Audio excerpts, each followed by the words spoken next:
Yes. Yes. Good evening. I am going to call to order the Mount Greylock Regional School District School Committee at 6 p.m. on Thursday, August 8th. Our first order of business is public comment. We have signed up Dave Armette.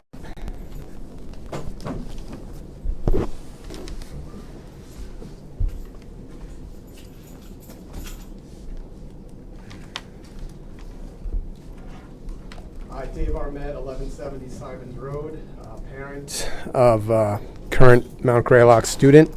And I just wanted to speak, again, I was attending the open forum about the new field, the athletic field situation here.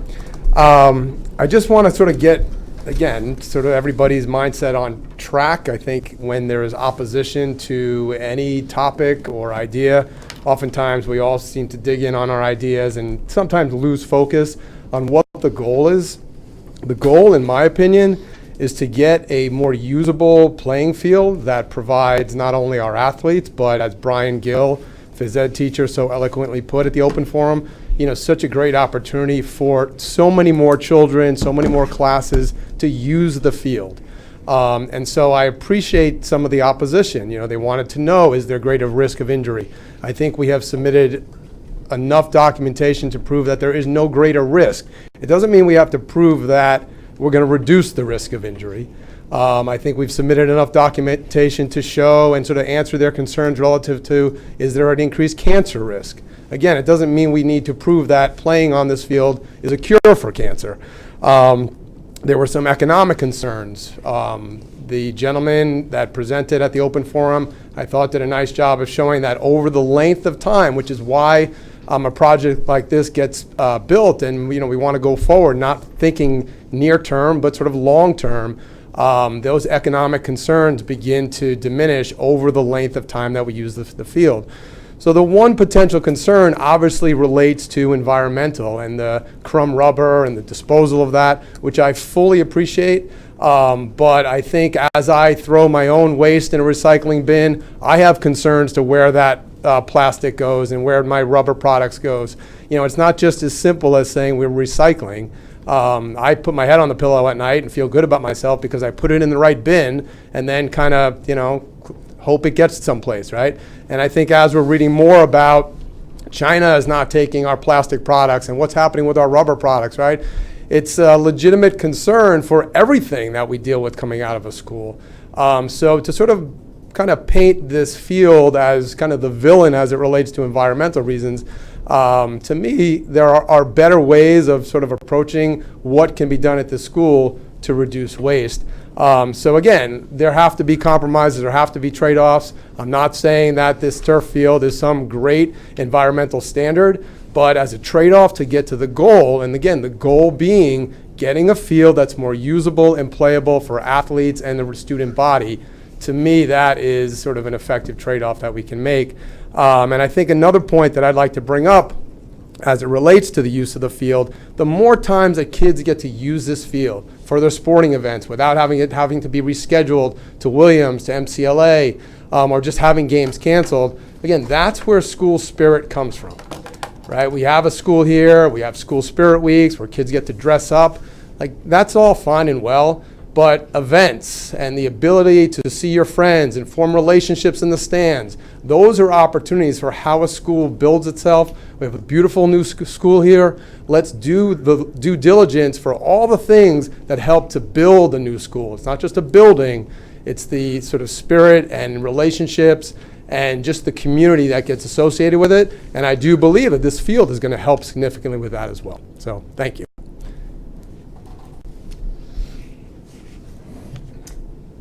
The next item on our agenda is reorganization of the school committee with Joe Bergeron formally resigning and bringing on Jamie Art as the new member.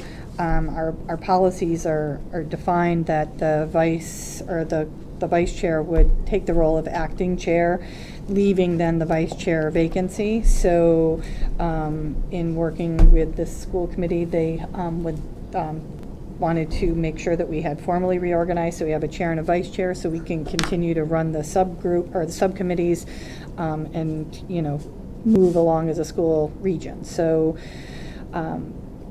first order would be nominations for chair. Regina, are you willing to serve as chair? Sure. I'm willing. I will formally nominate Regina then to be chair. Any other nominations at this time? I'll second that. Any other nominations? Seeing none, roll call vote for chair. Miller, aye. Art, aye. Lego, aye. Kaplinger, aye. Terranova, aye. Connery, aye. Regina, I'm turning the remainder of the meeting over to you. Thank you so much. So then I would entertain nominations for vice chair, and as is the practice in the policy, if the chair is from Lanesboro, the vice chair is from Williamstown. So is there a nomination for vice chair? Dan, are you willing to serve as vice chair? I am. I nominate Dan as vice chair. Is there I'll a second that. Made and seconded. Are there any other nominations? Then roll call vote for that. Miller, aye. Art, aye. Lego, aye. Kaplinger, aye. Terranova, aye. Connery, aye. And that leaves secretary, which is a fun position, but we have Jonathan who takes our minutes as long as they're recorded or whatever. We do need to We have fill the executive. slot because of executive work. So do I have a nomination for secretary for the committee? Steve, are you willing to serve as secretary? I am willing to serve as secretary. I therefore nominate Steve Miller as secretary. Is there a second? I'll second that. Are there any other nominations for secretary? Great. Roll call for secretary. Miller, aye. Art, aye. Lego, aye. Kaplinger, aye. Terranova, aye. Connery, aye. All right, so we are fully reorganized. We had to do that because I was just acting. We clarified that with council, and until you actually formally reorganize, everybody's just acting in their roles. So this cleans that up Can for I ask us. just a quick question? Is this until November 2019? Until November, which is the normal Right, reorganization of the committee. Right. Yes. Okay, we also need now to appoint the records access officer. This is the individual that is responsible for making sure that all of our records are retained for public access and who public records requests would go to. So that has historically gone to the administrative assistant or district office manager at the region, and that would be Stacy, oh my God, blank. Bijard. Bijard, thank you. And this is a yearly appointment that's mandated by law that we have to do this yearly. So, do we have to? Do I just ask if they want to, or do we have to have You a nomination? nominate, for it them? would be a vote for her because then that's who goes on record through the AG's office for us. All right. So, So is then I will there, go back to nominating, and I will nominate Stacy. Well, you appoint, sorry, you don't Appoint. nominate, you appoint Stacy. is there a second? I second it. And jump Let's get our on that, roles have together Have here. that one. Keep things simple. All right. Any other names to be appointed as a suggestion? All right then. Roll call. Miller, aye. Art, aye. Lego, aye. Kaplinger, aye. Terranova, aye. Connery, aye. Okay. Subcommittee reorganization and appointment. This too is necessitated by Joe's leaving and Jamie's coming on. So the first item would be the finance subcommittee. We had reorganized that a bit, but we've had some discussion within who wanted to do what. And for finance, it would be Dan, myself, and Jamie. The committee is comfortable with that. Jamie has been asked, and he is willing to do that. We don't vote these. No, It's just just, yep, appointed by the appointed. With the chair, chair. but with consensus from the committee. School building committee. The school building committee, we had discussion at our retreat. I'm not loud enough, am I, Al? No, you're not. On August 2nd. And because we're in the closeout phase of the project, we thought that it would be more expeditious for the school committee itself to become the school building committee. It's in no means any statement regarding the current subcommittee. They've put in a lot of years. They've worked really, really hard. They've dedicated hours and hours and hours of time to this project, and we appreciate that and recognize what they've done. And definitely when and if we have a ribbon cutting ceremony, they will be included. But to make it easier to get the closeout process to go forward, we had the conversation that we would like to make the school committee be the school building committee plus There's the two other, required right, members that the finance MSBA says members we that, have. yes. So for the school building committee slate, we have our SBC member who is MCPPO certified would remain as Andrea Wadsworth, our Assistant Superintendent of Business Finance. She is a voting member. Local Chief Executive Officer would be myself, Superintendent of School. I am a voting member. Town Administrator, Manager, or equivalent position, we are going to have Hugh Daly as the representative for Williamstown, and we have Steve Wentworth as the Lanesboro representative. Steve and Hugh are on the finance subcommittee of the SBC, so they're processing bills with me monthly. And then we have... Hugh is on the select board in Williamstown, and Steve is on the finance committee in Lanesboro. So those are the town elected officials. And then we have school committee member Steve Miller, who is a voting member. We have school committee member Al Terranova, who's a voting member. We have superintendent of schools. In my role there, I'm not a voting member. Tim Sears is our local responsible for building maintenance. He is a voting member. We have representatives for authorized by law to construct school signing documents. I am one signer. Steve has talked to me in regards to this, and with Jamie's assistance with what's going on, it would make sense for either Jamie or Dan to be my co-signers in this matter. So Okay. looking to one of you on who wants to be a co-signer of our documents. As current chair of the finance subcommittee, I think I would volunteer for that. Okay, so then this would be Dan in this role. Then we have school principal Mary McDonald, who remains, and she is a voting member. That would remove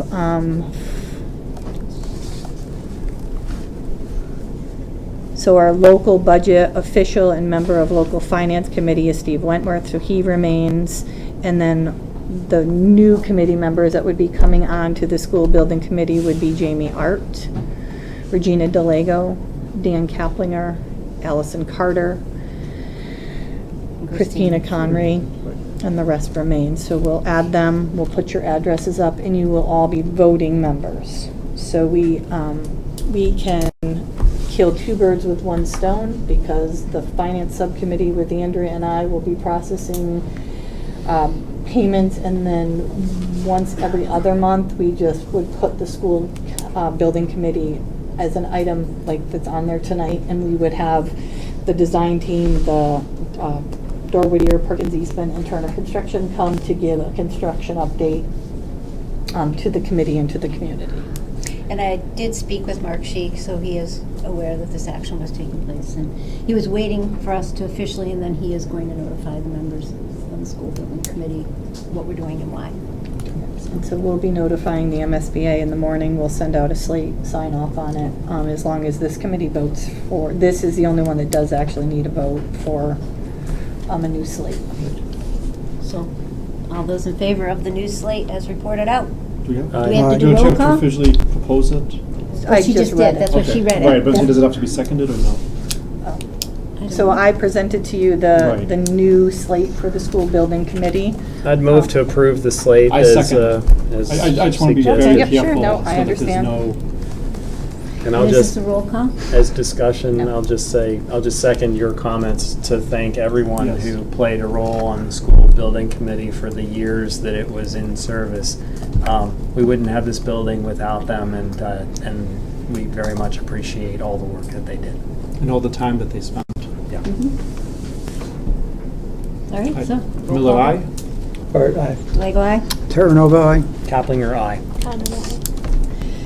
Okay, next up is policy. We also had this conversation at the retreat. Policy was a liaison to get everything put together and combined to get something up on the website. So we had a policy manual for the district, but now that we have the regional policy manual, we're going to have a subcommittee to parse out the work to make sure we maintain them and keep them current. On that committee will be Steve Miller, Christina Conry, and Allie Carter. Is Allie going, or is that who's going on that one, Allie? Okay. No, Yeah. that's fine, absolutely Yep. fine. And we have Um, representation from both towns, which is good. Yes, so on this, I just want to say that the policy manuals for the three schools have existed since schools have been in existence, and annually, school committees are, to review them. There seemed to be this misconception between the schools and within the community that this policy manual was new as we regionalized. It was not. It was brought into full compliance.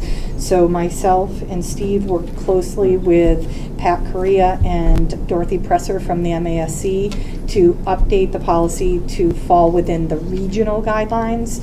The other two schools were within municipalities, but the policy themselves just had cleaned up regional language, as well as bringing any of the policies that the state brings forward to us annually to its current state in the book that's published on the district website. So the MASC hosts our policy manual. It is on the district website. And as if you have questions or concerns about it, we review it annually. The principals and the administrative team look at it routinely when we are having to look for corresponding policies or the procedures that we put together. But it's not new. And so I just, it's there, and it's how we operate as a regional school district, so. And then just to add one thing in terms of how we operate, we typically have a first reading and a second reading with the full committee before any new policies are implemented. Yep. So that there's plenty of time for public discussion. Yes. Yes. All right, negotiations. Thankfully, negotiations are basically over, but we have a negotiating subcommittee, and Joe is on that. So we need to replace Joe. So it will be Dan Kaplinger, myself, and Jamie has agreed to fill that vacancy down there. So that'll be Jamie Art as well. Jamie, I Thank don't you. put you on policy, I'm sorry. Phase 1 and Phase 2, those committees can stay as they are. We don't need to. We had already replaced Joe with Dan on Phase 1. So phase 1 is Dan. Dan, Regina, Christina, Perry, and Rita.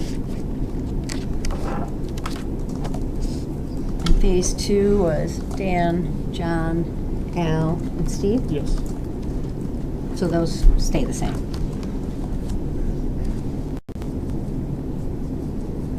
Okay.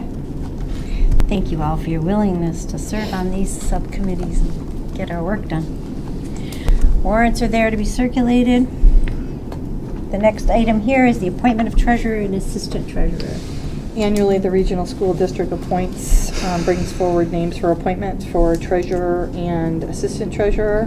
Donna Neary is our current treasurer, and Brenda Rondo is the assistant treasurer. I would like to bring forward Donna Neary as treasurer and Brenda Rondo as assistant treasurer for the region. I so move. Second. Made and seconded. Any further discussion? All those in favor? Aye. Opposed? So moved.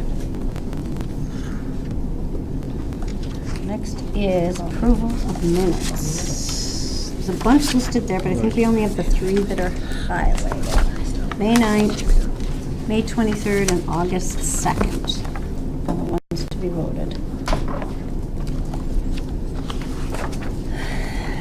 Have a motion to approve the minutes. Also move. Steve moves. Is there a second? I'll second it. Al seconds. Any discussion? I said before the meeting, I want to congratulate Regina. She took the minutes for the, what did we do? Retreat. It went so long, I forgot. But the minutes were excellent. Well, thank you. And I don't want your job, Steve. to take the minutes for a 4-hour meeting, I really think it was excellent. It was a And, good retreat. especially because as I was reading them, I said, oh, yeah, I remember that now. It was a long meeting, and I want to congratulate you for taking it, to volunteering to do that. That was a big job. Well, thank you. And if I may, I'd just like to thank Jonathan Knopper for doing that, dealing with our long meetings on a regular basis. It's part of the work that he does. His work is always excellent, and I very much appreciate your willingness to serve in this capacity. Thank you. Yes. So does Steve. Any further comments, discussion of the minutes themselves? All those in favor? Aye. Aye. I'm gonna You abstain. abstain? Yeah, All right. Amy abstained because you weren't here for all those I minutes. was not here. Okay. So Next we- item is the 6th grade Cape Cod fundraising field trip. This is for Lanesboro Elementary Right. School only, I apologize. We have with us this evening, Principal Pratt, Rob Bradley, and Marcia Bennett, the 6th grade teachers. So Rob and Marcia, if you can come to the podium and bring your activities forward, that would be great. So in your packet, you have We can a copy of their itinerary, because theirs looks different than Williamstown Elementary School in regards to the activity they do and meeting the criteria of time on learning, so.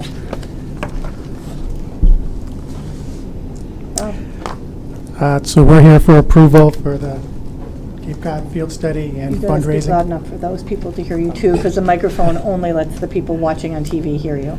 We're here for approval for the Cape Cod trip and the fundraising for May 26th through 29th. I'm not sure what else we say.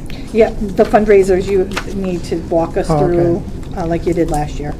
All right, the fundraisers we have, we're going to be doing a magazine launch on the first week of school, selling candy bars in October along with the dance-a-thon. We're going to be doing flower sales in February, March, and then we do a Penny Wars fundraiser where all the kids bring in pennies, and we'll be doing that in November. We send out corporate sponsor letters in January. If parents are able to, we do a spaghetti dinner sponsored by the parents, and then a cookie walk that we do after the winter concert. And then the itinerary is attached. There's a dance-a-thon on here too. Are you going to be doing Dance-a-thon, that? yep. Yeah, we'll do that in October.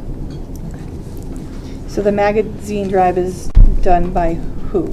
Parents or you and Marcia? By us. Okay.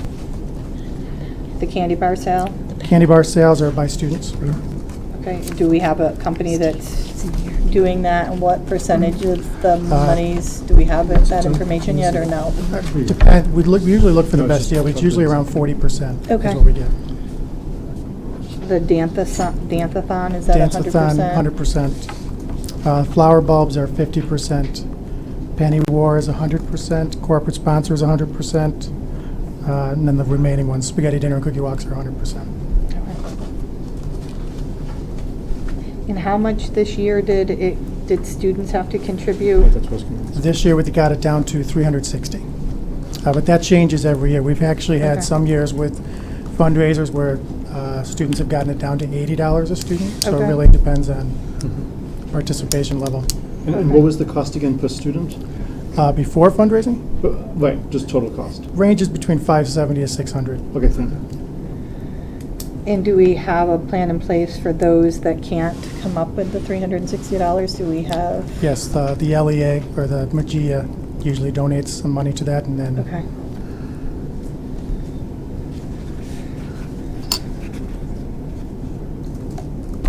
Any questions? Yes, last year when this came up, we talked about combining Williamstown and Lanesboro together, and obviously So that the was, facility will not hold all the kids at the same time? okay.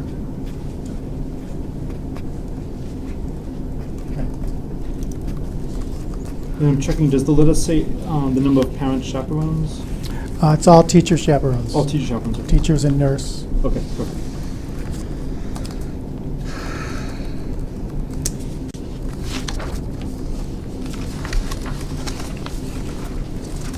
Any other questions, concerns, comments? Great job. Looks like a great trip. Yeah. So just to, Fun. building on what you mentioned, part of the reason the trip is different in length and character, it has to do with time and learning, is that? So I don't want to say that what Williamstown does isn't as educational in nature, but, so I met with Marcia and Rob to find out, like, what is it that they bring back that I can justify these days away when I'm doing the final calculation. Right. So each student has a journal book that they come back with, which is substantial, and then work activities built in, and I do have it with you, thank you. I left mine in.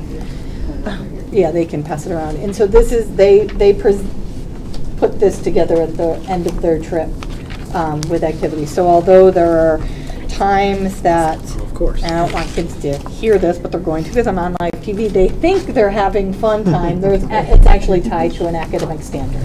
So Rob, Marcia, and I went through the activities and the standards that are touched on through this trip. So.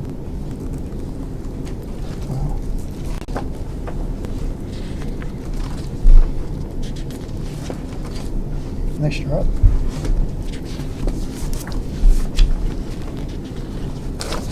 So the vote would be to vote both the trip and the fundraising activities as one? But someone is. So moved. Al moves that. Second. Moved and seconded. Is there any further discussion? All those in favor? Aye. Opposed? So moved. Thank you. Just one quick comment. Sure. In the letter, when I'm reading it, it took me a while to read that this was the Lanesboro and not the Williamstown. So I would just have in future letters, saying that this is coming from Lanesboro or Lanesboro 6th grade or something like that. Yeah, we'll go on the Right, Lanesboro yeah. School letterhead for the Exactly, packet, yep. so I Yep, that's apologize. fine. Okay, discussion of Spanish department trip to Puerto Rico. I have not, I'm going to ask Mary to talk about this. Has this gone in front of council? School council? Yeah, not school, legal council. Did the Dupreys look at this proposal? Because I did not. No, I thought we were waiting for the policy to be addressed. And I thought for the field trip policy was going to be addressed and then we could bring it forward. I didn't know that we had to bring it to them. I guess I thought he was going to be addressing. We wanted to make sure that the policy manual allowed for this, I guess, before we went to them. Right, so the overnight travel was out of the country per se, but Puerto Rico is part of the us. country, right. But, so the Dupreys have always weighed in on the, the nature of these overnight trips and, the liability with them. And so this is the Spanish department presenting this trip. It stays within the, United States. country. Right. But the Dupreys still, I would have to send it to them, so to make sure that there is no concern or liability that we wouldn't be able to cover on a trip. So, What other trips have we had recently where students have flown? none, Yes, just, yes, well, we just well- came back from the Canadian Rockies. yeah. Okay. So that trip was planned prior to- Right. Because of the tragedy there, they moved it to the Rockies instead. But that was an aberration. It was partly out of the country. Right. But that was not a school-sponsored. Well, I think that's the question. Mary, can I ask you to go to the mic so that everybody knows what you're saying? So the trip to the Rockies is not a school-sponsored trip. Right. It is individuals that sign up and they do their own fundraising, pay for their own trip. It is not under our insurance umbrella. This trip would fall under a school-sponsored trip, our insurance umbrella. And so usually the Dupreys weigh in. I didn't receive this until, so I have not had a chance to talk to Adam about it. When does this need to be voted on? Money would be collected in January for the from the students. Okay. So the idea is that if the sooner that it's presented to students and families, they'll have more time to plan and to prepare if they're interested in participating. Mhm. And I guess it would be then helpful to for the other people who are looking to organize trips, like the wellness trip to the Canadian Rockies, where does it become a school trip versus like a private organization? Right. If this is if we have insurance, organizations that have insurance that can provide trips that we'd like to students to participate in, where's that dividing line? So who sponsored that Rocky trip? What Mount Greylock adults were involved? Well, you're Lynn- saying when does it become a school-sponsored trip? What Right. organization So, put that together? I'm that forgetting made the it name not- of the organization off the top of my head, but so it was organized by Lynn Jordan, and she used a company that provided a tour through the Rockies, and she had done something very similar 2 years ago, going through national parks. But so that's just an individual that put together a trip that Mhm, people right, that exactly. Right, so that in the- this district could go on if they wanted. Right, to. exactly. So that wouldn't. So, and so I guess that's an opening too, if we find, if that kind of trip can be developed that is a language-based community service trip, which is what this one is about, if that would be more acceptable to the school We'd committee. be paying the faculty to be going on these trips, correct? Well, I think the way this works, and we'd have to look at the current contract to see, because they're paid to go, like their airfare and their accommodations are paid for. Then it would be a that- school-sponsored Right. trip. Yeah, if we're paying any Yeah. portion of it, Right, it's right. school-sponsored. No, that's part of the way it's organized is that, let's say you have 15 participants, the adult doesn't have to pay. So that's the way Lynn's worked as well. If they've, based on the number of student participants they have. This is considered one of those old-fashioned language travels out of the country, so all the surrounding towns have these. They're leaving prior to school break, so we would be paying the faculty to be on this trip Because they collect a salary. because they collect a salary while they're there. While Lynn is doing her trip, she's not collecting a salary, She's nor is doing she the submitting summary, yeah. timesheets Mhm. from us for True. it. This is, no matter how we're trying to slice it, would be school-sponsored because our school insurance would have to cover this. They have insurance through the organizations that they travel with, but if there's an issue with a teacher, issue with a kid, we're responsible for things while they're out of the, on these trips. So this would be a vote for the school committee for a overnight trip, and all that goes with it. I just did not, I will share it with the Dupreys and get feedback as soon as I can. It can be, Amy can talk all about it this evening so that we can just bring it forward in September. But without council seeing it, I am uncomfortable with asking you guys to vote it. Well, we meet September 12th, so I Right. believe that's early enough in the school year to take the action on it. But if you're here, we've got the Right. packets. And I If got- you want to review it, we can ask questions, Right. and And we'll I've get two- the legal answers going forward. Sure, okay. So, two questions. So, other than the teacher salary are there any other costs to the school district for this? And what about students who are having trouble paying for this, or if you can't fundraise the whole amount, what is done in that case? Regina, can I interject? Can we let her Give the Okay, presentation. yeah. Yeah, she has given us any I'm sorry. information, Okay, yeah. I'm sorry. Okay, that's okay. Sorry. So, Okay. my name is Amy Kirby, to start off. I teach here at Mount Greylock. I teach Spanish. And I thank you guys for taking the time to hear and learn about an opportunity that the Spanish teachers in the World Language Department have put together.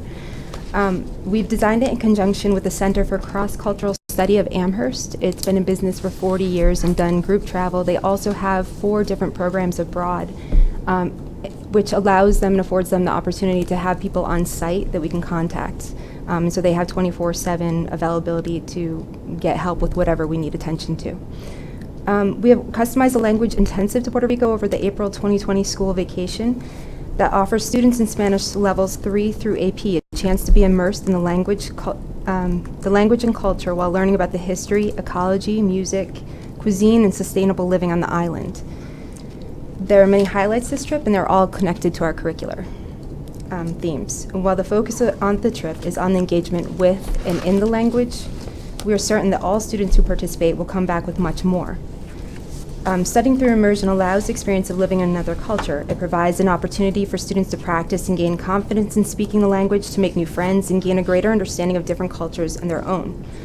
Historically, Mount Greylock, our World Language Department, has provided travel opportunities for our students. Our hope is to reignite this tradition so that Mount Greylock students have the potential to learn through travel during their time here.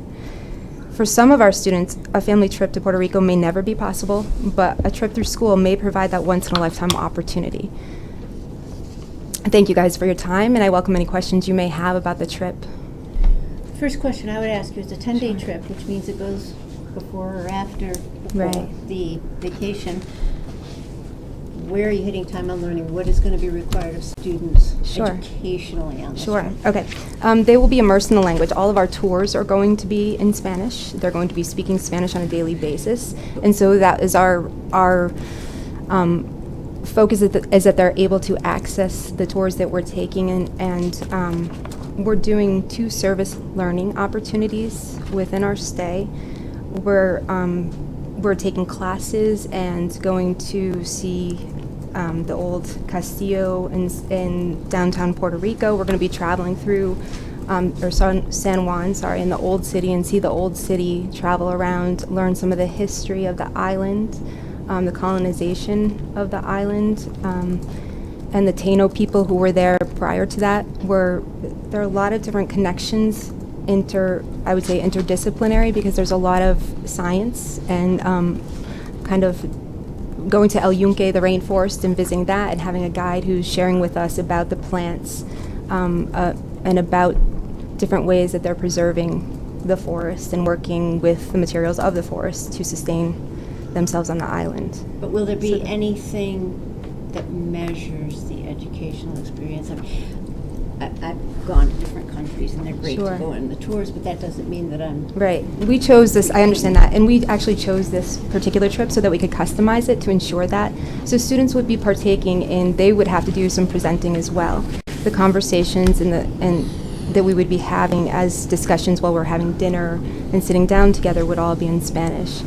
As far as the final outcome and what we would provide, I think we're going to be measuring that by their excitement, their enthusiasm, working with students of their ages in a learning environment where they're able to speak with one another and interact with one another, are also ways that I think we can gauge and measure. I can say for myself, having done a trip with Mount Greylock in the 90s, that it's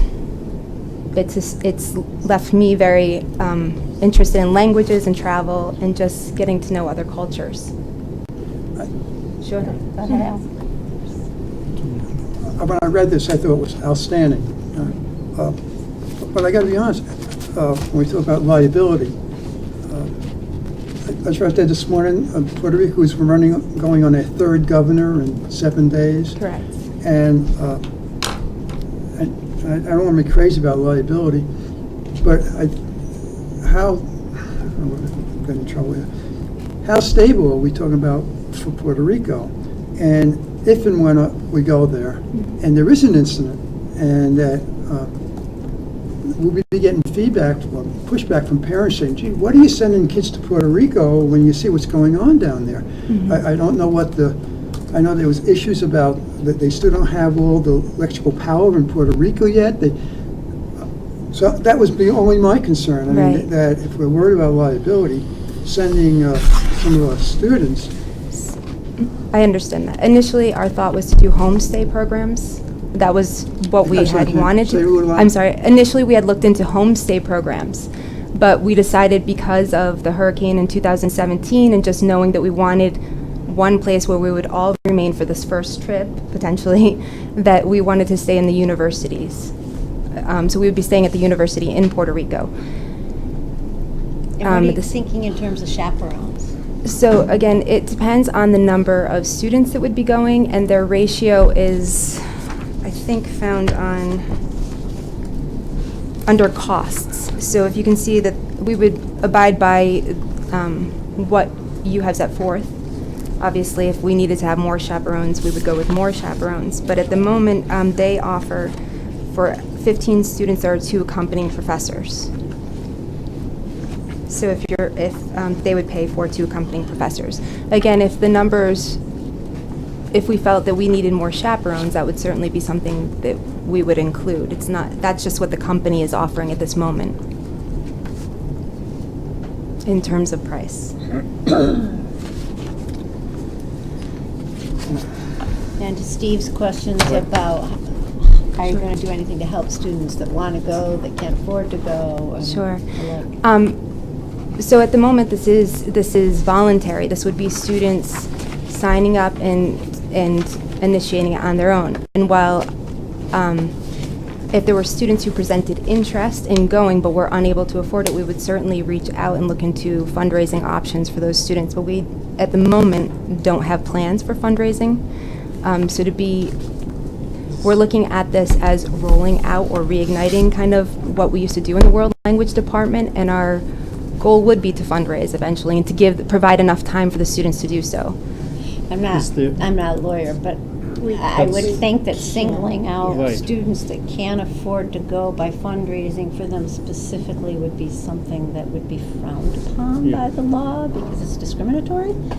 So I think you would either have to have a whole fundraising program. The trip and has from to be that accessible by assist all. students, but I Right. don't, yeah. If you're going to talk, I need you to go to my. I give you some history of what we've done, maybe the history's changed, I mean, the history won't be repeated. So Mount Greylock, for decades, has had programs, and granted, we were looking at a different world, well, maybe not so different, but we were looking at a situation where people were generally more comfortable sending students to South America, to Central America, and to Europe. And so as recently as 5 years ago, we had a trip to Italy and France.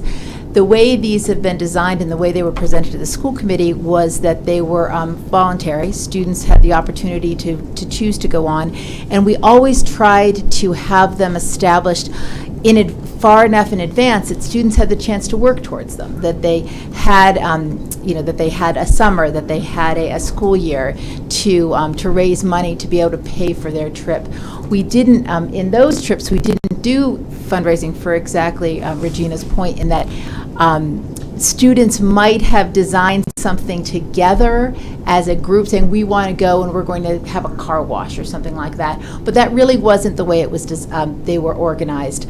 The students would look to individually raise money by working, by communicating with their families, and the question certainly has been raised. Well, what about students who can't, who don't necessarily have parents who can afford to pay for it? And the efforts of the department were always to try to get these trips out in advance so that students had significant time to get jobs to pay for them. And that's how the school committee has supported them in the past. But those historical trips, my son went on one. It was right during school vacation. It wasn't Right. before, it wasn't Right. after. It didn't encompass any of the educational time within the building. So we're saying that if you can't raise the money, you don't deserve the educational opportunity that we're providing. So It's a little different. But we're looking at April vacation. It's a 10-day And trip. 2 days before April Right. vacation. And so The I know Thursday that before was one of the concerns that I've had with Joe Johnson, who sort of spearheaded the design, trying to see how they could manage that. Could we just bring it right down from Friday afternoon and returning on Sunday? That can we avoid those days off? So that's something that's already been addressed, but not necessarily refined for the trip. And I think so the brakes were put on for developing the trip more because we just wanted to see if the trip, is it even possible? Because as Kim, raises concerns with regard to what our legal counsel will say, we also knew that the policy manual was in flux, and we didn't even know if this would things happen. So we sort of put the brakes on any I'm confused by the influx. Our policy manual's been No, adapted. but we knew that you were reviewing. I guess when we review it. brought this up earlier, we knew that you were reviewing various policies and didn't know if this was one that was going All to be. overnight travel has to be approved by the school. Right, of course. Right, so But that whether it had- would be any kind of overnight travel that was out of the country would be eliminated. I think we just stopped to wait to find out if there were going to be any changes, frankly, given political climate. So If it's something that the department can now pursue and fine-tune and come back in September after fine-tuning it and running it across legal counsel, then I think the department would welcome that. If the suggestion is that it not be pursued, then it would be helpful for them to know that, and they'll just cease. Well, I don't think you understood Regina's question. She's not saying don't fundraise. She's saying what are the opportunities for these costs, because we can't offer a trip as voluntary. Like if we're offering a school-sponsored trip, all students that are in these classes that would be going have to have equal access to it. So if we're not doing fundraising, they can volunteer to do fundraising or not, but the fundraising opportunity should be there, because the summer's over, you can't have a job, and we as a district can't say to a child of a trip we're sponsoring, no, I'm sorry, you can't go because your mom, dad, or guardian can't afford it. So that's... Of course. So I guess historically, because the process started earlier, they did have the summer, and students were invited to consider working towards it independently. This may be, I mean, given the feedback, which is really valuable, the department may want to go back and rethink how it's organizing it. Does it make more sense to do something that's in the summer, like the other trip? Do they have to put it on ice for a year so that it can be approved and it's something they try to do the following year? The idea of giving students and families ample time to raise money has always been a component of it, and certainly, obviously, now talking about it in August is not providing that.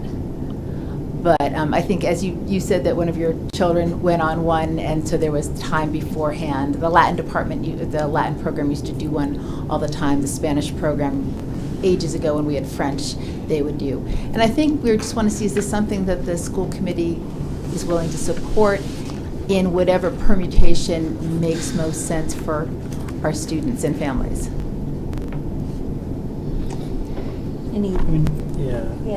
So I mean, I think what I would want to know is what the goal of the program is, and that would help me figure out which way, like how to customize it right to fit the circumstances. Because if the idea is that it be a voluntary trip that people can go or not go, it's a useful supplement to the curriculum, but it's not a necessary component of the curriculum, then I would be more comfortable trying to tailor the dates so there's no school sponsorship. It's essentially the same as a Canadian Rockies trip where I as a parent can decide to let my kid go or not go, and faculty or whoever wants to be the adult supervision can make their own decisions about whether they want to go or not go based on what the program offers. Sure. As something like that. If, on the other hand, the goal is really to integrate this into the class with the goal of really letting everybody who's taking these advanced level classes get this experience, then I'm more comfortable with it encroaching into the actual school calendar, and I'm more comfortable taking a look at some of the liability concerns. But I also I think that the things that Regina and others have said much more come into play, where if we're going to take the responsibility of adding this enrichment experience into the curriculum, that we have to address how we're going to make sure that every single person who is in that class is going to be able to go. And and if there are ways to have people opt out, I know there are options for people to opt out of some of the other enrichment classes that we do, and that's a relative, taking people out is a relatively simple thing when they want to be taken out, but it's that question I'm not sure what the answer is. If the idea is just, hey, if you want to go, this is a great experience, then taking it out from all the complications that it gets when it has the school umbrella over it might be the easiest way to go.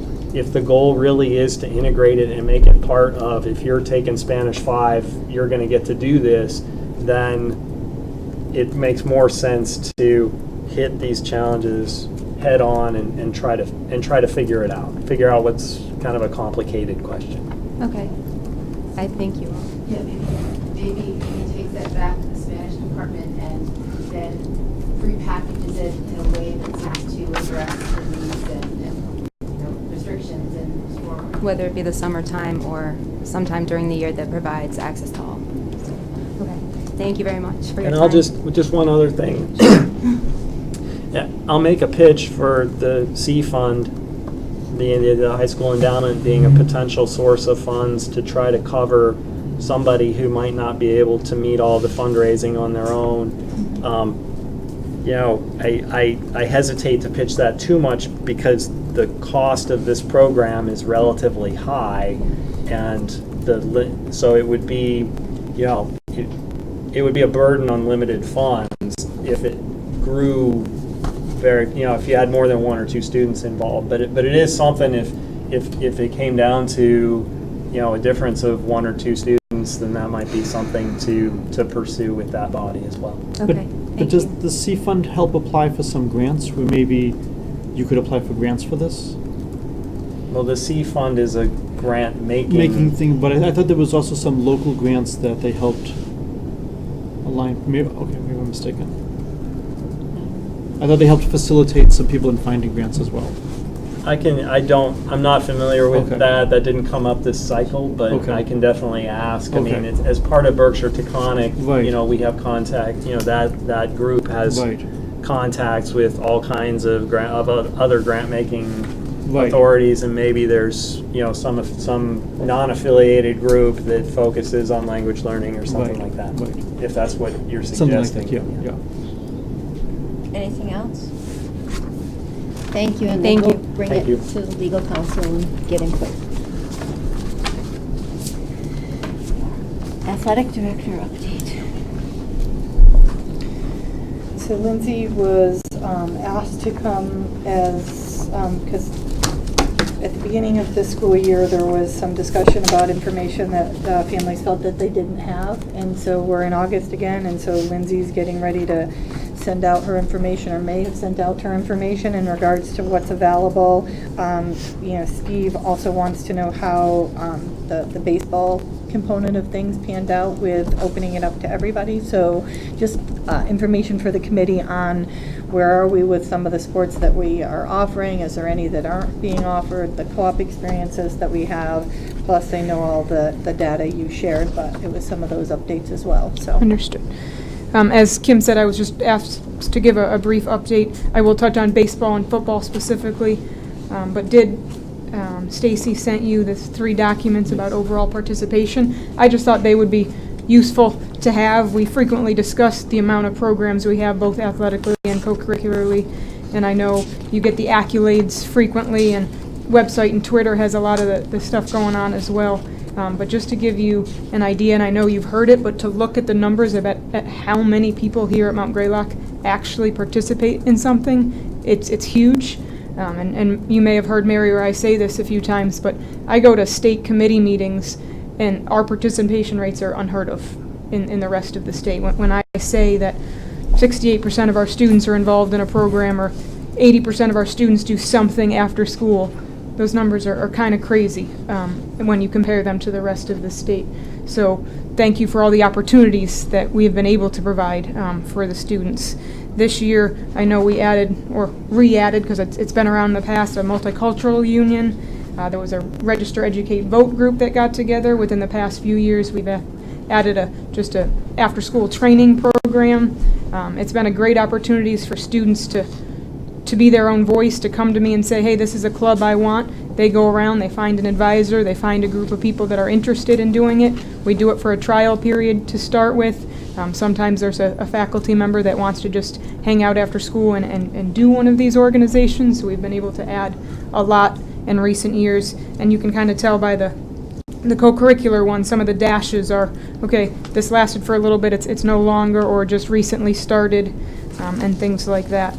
On the athletic side, Our participation numbers, once again, huge, 68%. Specifically, you had questions about baseball. We ended up with 37 members in our program overall. The concern was mostly JV, so there were 22 of them on JV. I did get one concern early on about playing time, and I heard some concerns were addressed to people on the committee. Coach also got a few. 22 was a little bit high. What we ended up doing is at home games, all 22 players participated.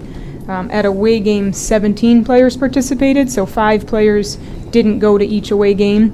Sometimes that was determined by who's injured that day, who's sick that day, who's unable to participate that day. Other than that, it was a rotation around of students. I do believe Coach and I think it was probably just a couple too many students on the baseball team this year. But one of the things that didn't help out, I was hoping to be able to pull up the schedule, but if anytime you go to the Mount Greylock baseball schedule from last year, baseball got hit more than others with this weather that I hear outside right now. If you look at the schedule, I originally scheduled 24 contests, and then there was 5 additional contests that we had arrangements with schools, Lee, McCann, Mount Everett, for an additional contest if things worked out. And that was one of the way we were going to get additional playing time for those students.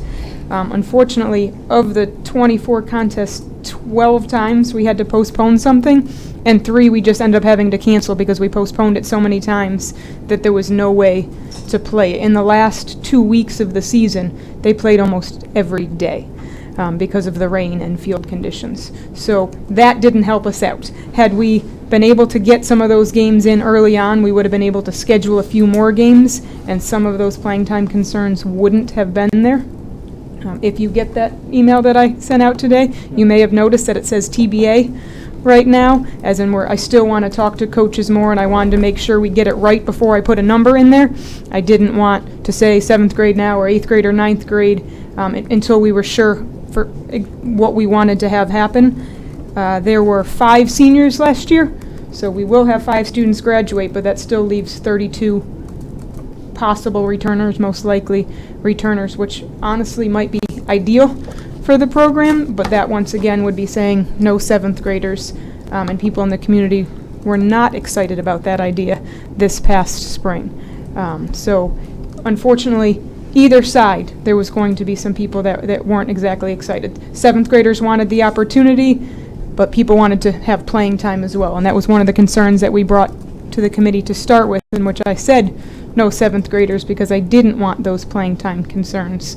By opening it up as the community wanted, we had them. I thought Coach did a nice job with dealing with it as much as possible with all those postponed games. But I know there were still a few people that were concerned that they weren't on the field as much as they would like. Some of our bigger programs, when you have more people on a field at a time, were able to do that. Baseball was a little bit challenging. On the football side of things, I'm actually pretty excited to announce that we have I'll back up. We had 24 players last year at Mount Greylock football.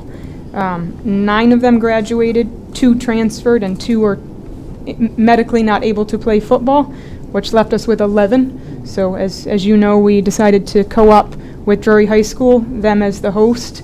That was tough for Mount Greylock. We've had a pretty strong football program in the past, and we do hope to bring it back. We just knew that this year there wasn't an option. We didn't want to get to this point in the year and suddenly say, oh no, we were only able to get a few more, we have to cancel the season. So Drury became our host school. We had our meeting earlier this week at Drury. Of those 11, 7 of them have confirmed playing, 2 of them are still thinking about it, and 2 I haven't heard back from, which is more than we expected. When Mary and I spoke earlier, 5 or 6 we thought would be a good number, so to already have 7 of those students going to play at Drury, while I know they would much prefer to play here at John Allen, is still fantastic that they are still involved.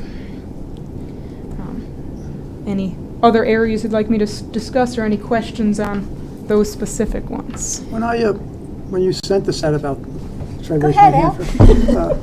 about football, and I don't know anything about 7-on-7 football, but it seems to me that this isn't a Greylock issue, it's a Berkshire County issue, And I would be surprised if 5 years from now, we're looking at 7-on-7 football the way we do it in Iowa, the way we do it in Idaho, the way we do it, the way they do it in... It may be possible. We're driven by the MIA, and right now they are not there.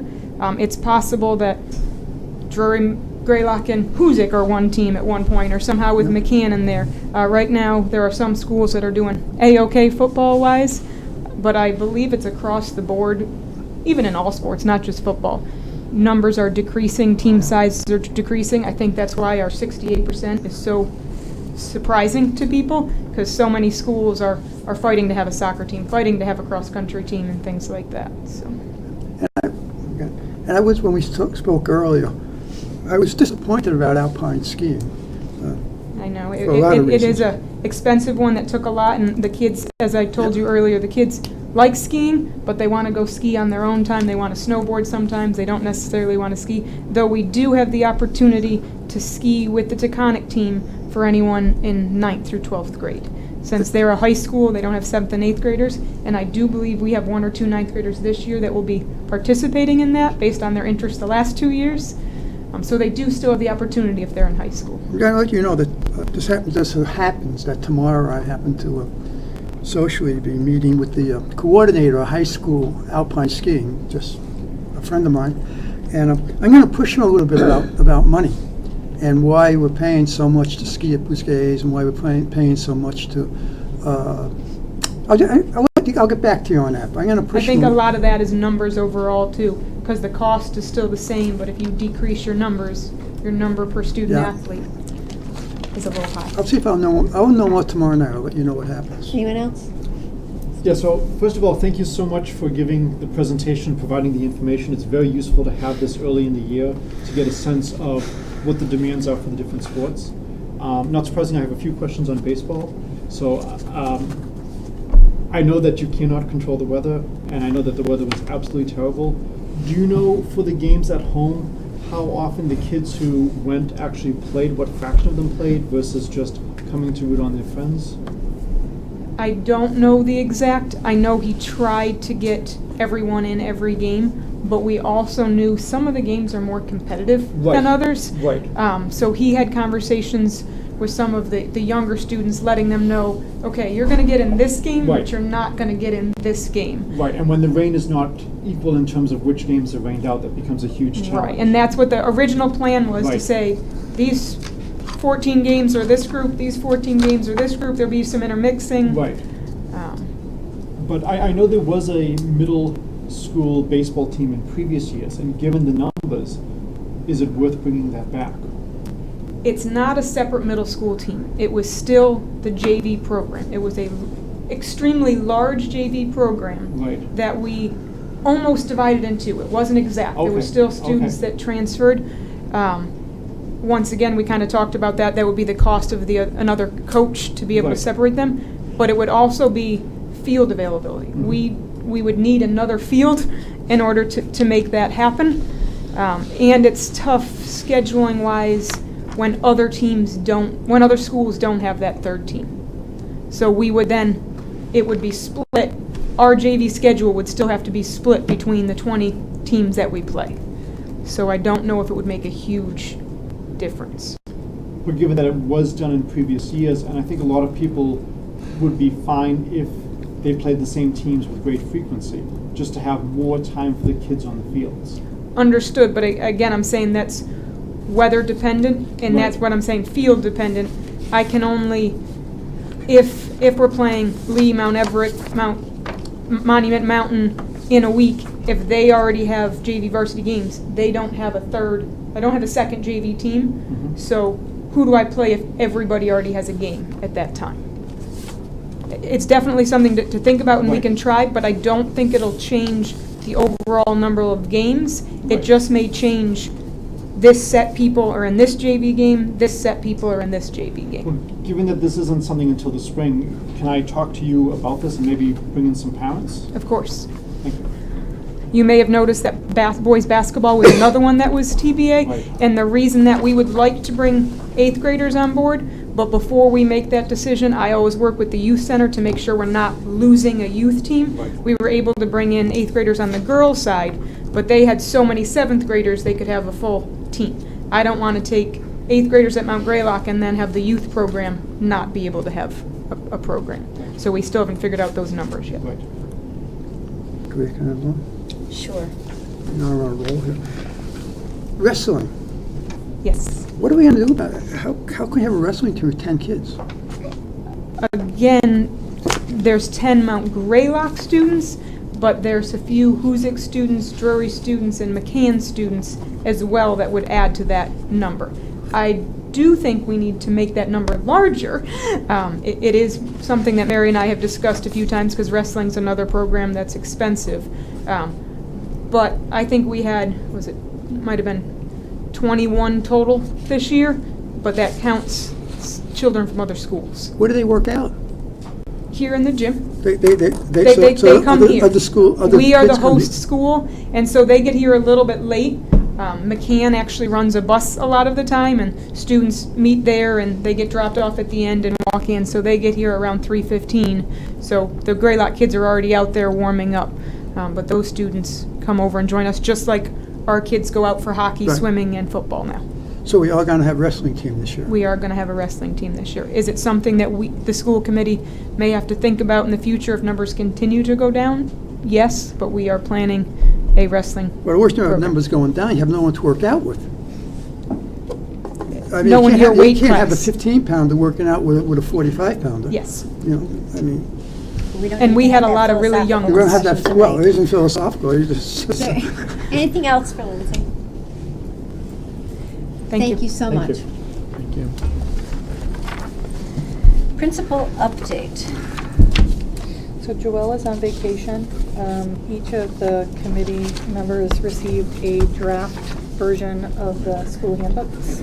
And I know that they're draft because we're working on similar language in regards to discipline matrix not being called discipline matrix and code of conducts not being called code of conducts, taking more of a look at restorative practices, restorative justice. So Mary, I know, is making some of hers. We are waiting on the Dupre's, but I have Nolan and Mary here to talk about some of the things within the handbook that may have changed since you last saw them. So, Who wants to go first? Nolan, nice to have you with us. Hello. For those of you who don't know me, I'm Nolan Pratt. I'm the interim principal at Lanesboro. So the handbook has been under my rule for a couple months. yeah. So I decided it was best to change some dates Yeah. and some titles, and that's about it. We're in the school council together to go through it this entire year. We're going to look at it and really revise. We're also going to look at the code of conduct and talk about not a discipline matrix, but some type of consequence and action matrix that has black and white kind of, this is the action, this is the consequence. So not about the handbook. Right. We have hired 3 paras, or we are looking to hire 3. If it's not on the agenda, staffing updates can't. Then I don't have much to talk about. Okay. Well, no, so in your handbook, I know last year, the Lanesboro handbook was vetted by council completely. You guys had input on the changes that we wanted to see within that handbook. The only thing that, because I didn't have an admin meeting, because I wanted the conversation with all of the principals in the room at the same time, is feedback from that task force group that I'm working on in regards to addressing some of this. And so Nolan and I haven't met because we were busy, well, we have met, but on other matters. So code of conduct, discipline matrix are going to have new names, and there's a couple of things within them. And I think you had in the matrix from Joelle's the bias-based incident. Yes. So there was an add to that. So teasing out bias-based incidences versus bullying is going to be a theme throughout the 3 handbooks, and how we're monitoring those incidences as well. So Is the anticipation that that'll be all set for us to go September? Yes. Yep. The mission statement and the visions, those will stay what they were until the strategic. So the vision statements, the school councils and the faculty should be giving input on. The mission statement is, I know the group that I'm working with this weekend, the strategic planning group that had some input on that, and the school committee and at their retreat had some verbiage for me that I need, I think, to get from Dan. And so from that, we would then share that with our faculties during a faculty meeting to get some input, and then look to accept that as the new mission of Mount Greylock Regional School District. Did they want feedback? Do you want feedback on this? When you sent this to us and we read The it? handbooks? Yeah. Yeah, so I saw your changes, so it was building specific, so they can look at them and put them in as highlighted tract, and council would have to weigh in on it. Okay. So if it's building specific, then just we'll meet with that building principal. Okay. I just had one or two more. Maybe we can talk someday about them. Okay. So that's it for you. Okay. Thank you.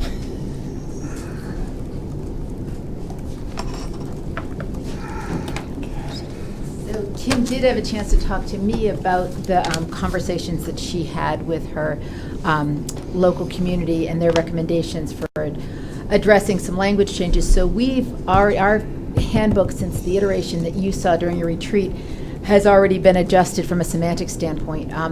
We changed the concept of code of conduct and we renamed it expectations for behavior, which is what they are. And then the progressive discipline matrix, renamed it to progressive response matrix. There are bullying documents in our handbook, but there also, we're putting in bias-based documents that for reporting purposes, which are not that dissimilar from the bullying with regard to the kind of information you need to gather. Our handbook had been vetted by Adam 2 years ago, I believe, right, Kim? Two and a half years ago.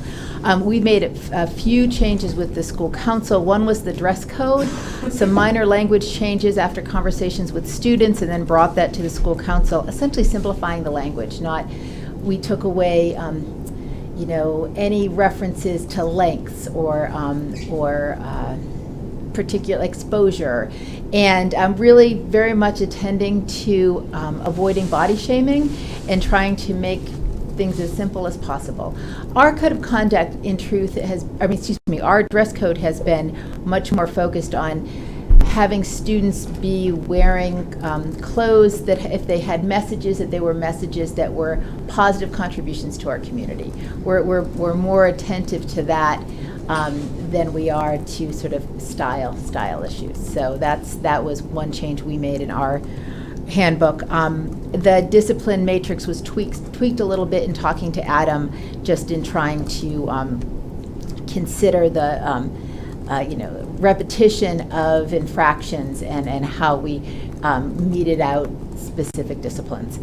And then we've had for a long time an academic honesty or integrity response that teachers have practiced individually, but as a faculty last year we came together to really look at that and see how it was being practiced across the board.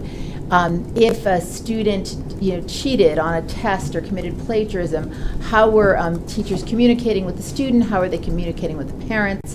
How are they communicating with guidance or administration if that was necessary? So that matrix has now been put into the handbook and reviewed by Adam, presented to you. The school council knew of its existence, and so hopefully now that will be formally in the handbook. It was sort of almost a augmentation on our important documents page in the past. But we just want to have consistency with regard to how teachers address infractions of academic integrity. And let's see. And then, of course, our handbook had to change substantially because we're in a new building with a new schedule, new lunch system. So there's a lot of sort of language changes around that. So that's really the bulk of the changes in the current handbook. So that's almost ready. We had another conversation with Adam. We're going to do another full read through and deal with pagination and add our new staff when we get all of those folks taken care of, and we'll be ready to go for September. Questions, comments, concerns for Mary? Dan? I'll just comment, last year when we went through this, we discussed at some length the excused absence, unexcused absence side of things. I note with appreciation the tweaks that have been made to address some of the concerns that I had about illness and medical-related absences in the absence of written doctor confirmation.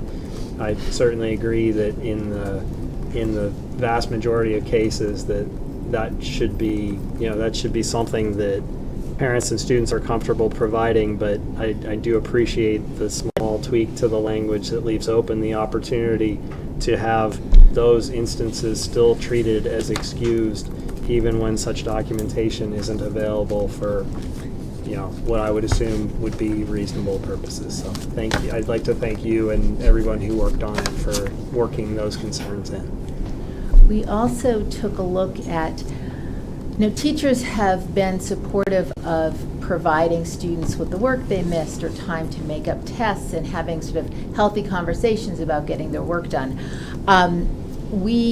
Because of the expectations of the state with regard to accountability and student attendance, we will be checking in with parents as students hit certain missed days, note or no. Or we might be in a situation where students missed 6 days, and we know that there's a note for some of those days. We're going to have to call them anyway, because essentially we need to attend to the expectations the state has for us, because as far as the state is concerned, an absence is an absence is an absence. So, and that's an area we need to pay attention to. This summer I've had several phone calls from parents who anticipate extended leaves from school for exciting reasons, but that's still absence from school. And Rob and I have already talked about how are those coded conversations that we can have with the state about when is it absence, when are they actually doing school work, because the students can expect to come back and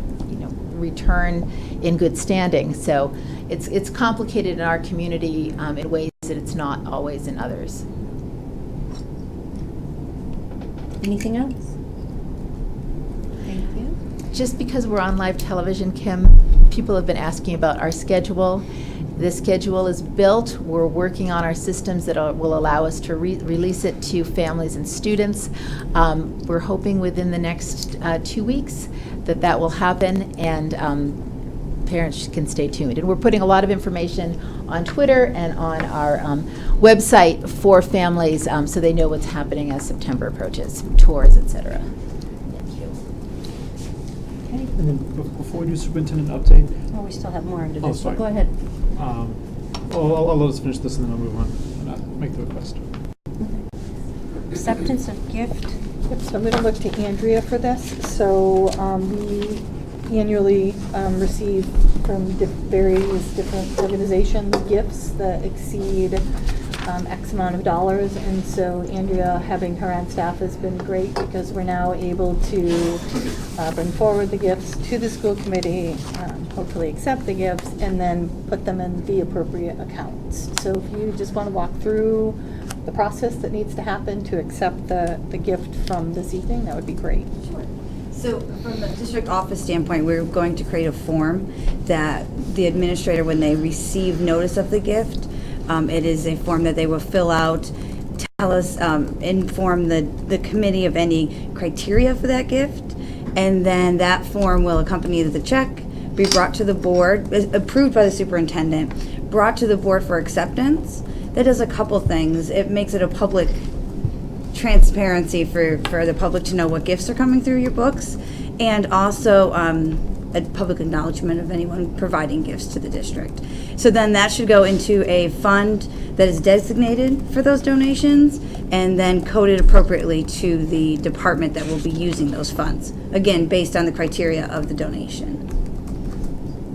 So we have within the packet a donation from the Alice Shriver Foundation in the amount of, I believe it's $5,000 for.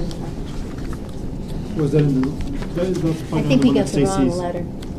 Yeah, because this is the letter we got. Yeah, that has Yes. got to be removed Exactly, from that's the what we're packet. asking Yep, about. so do you have a copy of the letter? That's the wrong Here? letter.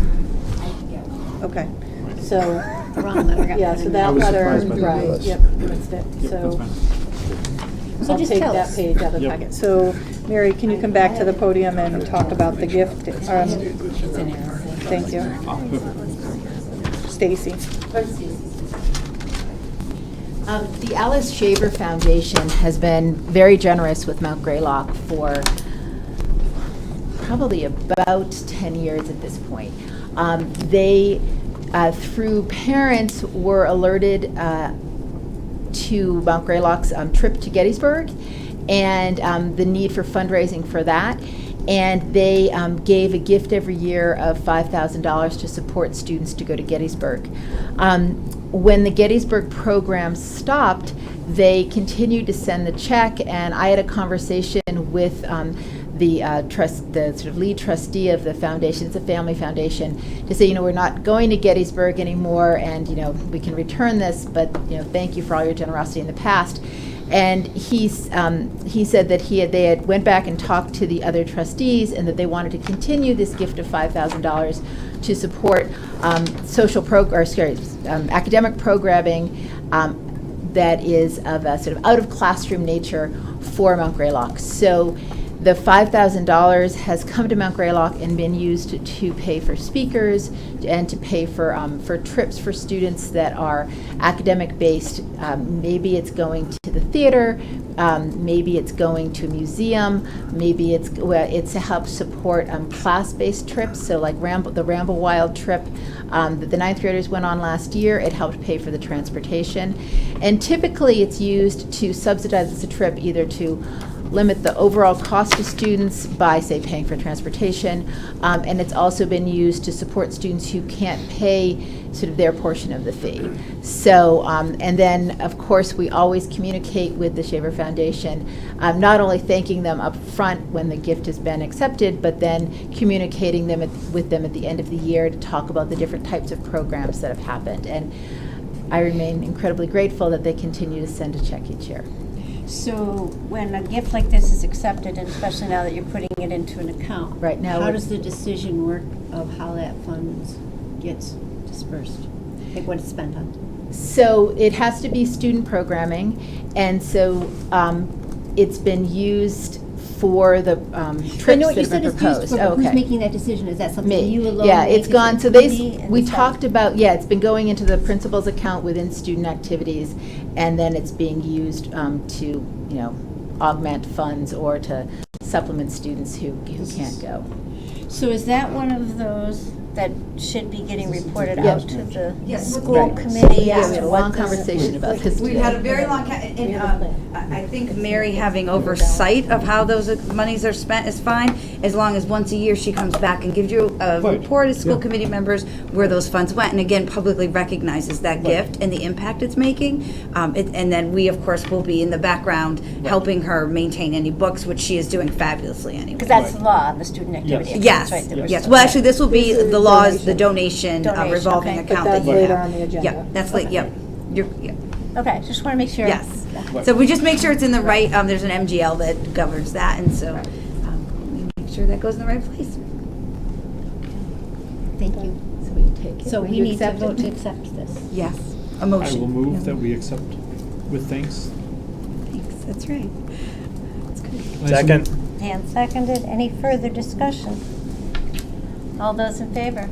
Aye. Aye. Opposed? So moved. Before we move on, while we have the two principals here, at our retreat, one of the discussions we had centered around the agenda and making it more educational friendly, so that the order of it would be the call to order, the public comment, do our minutes, and then get into you. But we also want to have a student highlight portion, so that if there's anything from your schools, if you have students that want to make a presentation or things that you want to highlight for us that students have, I didn't put it on this one just because it's August and the students aren't here yet, but so you're aware that that will be there, so if there's something that you want to make sure that we hear about at our meetings, it'll happen before the principals, so that if it's a student's participating, they can leave or stay, whatever they choose. And we can schedule that through the admin if we're going to rotate school presentations, so. But I just wanted you guys to be aware that that will be a part of our monthly agenda, so that we can recognize what students are doing in our school. Steve, what did you have? Well, that allows me to segue very nicely into my request. I was wondering if we could move item 16, the Phase 2 field discussion, up, now that we have taken care of the other agenda items that have members in the audience present. We still have several people in the audience who are here and have expertise on the fields. One of the things we did talk about was the shuffling around of everything on Right. the agenda at the meeting. Right. We did have that conversation. This next bit of this agenda will take 5 minutes, Okay. so of the Well, stuff I have to get I will done. tell you, we'll do the school committee goals after, we will Okay. move that. But I also do want to allow the Phase 2 committee to give their report before we have the fields discussion. That's why that's in that order, so they can Okay. update us. Okay, superintendent update. So we have to annually approve the treasurer to borrow, so authorize the treasurer to borrow, that the district treasurer is hereby authorized under the provision of General Law, Chapter 71, Section 16G, as amended by Chapter 134 of the Acts of 1972, and with the approval of the chair of the district committee to borrow money from time to time in anticipation of revenues for the fiscal year beginning July 1, 2019, and issue a note or notes therefore payable within 1 year, and to renew any notes or notes as may be given for a period of less than 1 year in accordance with General Laws, Chapter 44, Section 17. So moved. Dan moves. Second. Steve This seconds. will also be a document that the chair will need to sign. Okay. Any discussion? Does this have to be roll call? Because it's financial in nature now? You can be safe and just do Miller aye. They said no. All those in favor? Aye. Opposed? So moved. So as, Chair, any borrowing that happens will have advance notice to this board and also needs the endorsement of the chair and the superintendent. Thank you. so like Donna comes to us when we needed to for like the school building committee stuff. The next one is just quick.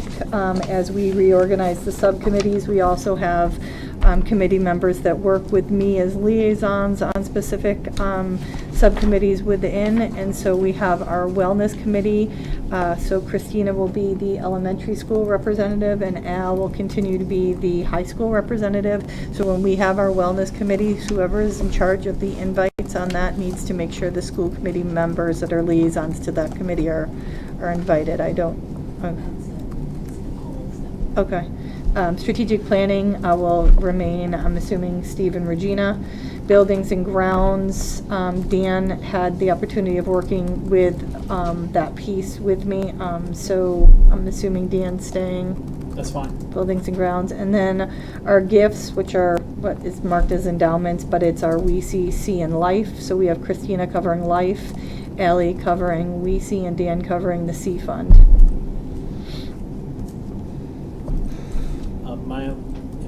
My only question is on buildings and grounds, since there's a lot of buildings and grounds. Is one person enough for you, or would you prefer to have two? I would prefer to have two, just because you're involved with Phase 1, Phase 2, and the building project now. So if I can get somebody that can assist with buildings and grounds at the elementary level, that would be helpful, because there's a lot going on there.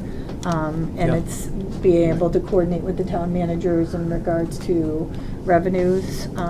I'd be looking probably for a Lanesboro representative, only because the Williamstown representative, or Williamstown endowment covers its concerns, but Lanesboro is a connection to the town manager and allocation of resources through the selectmen.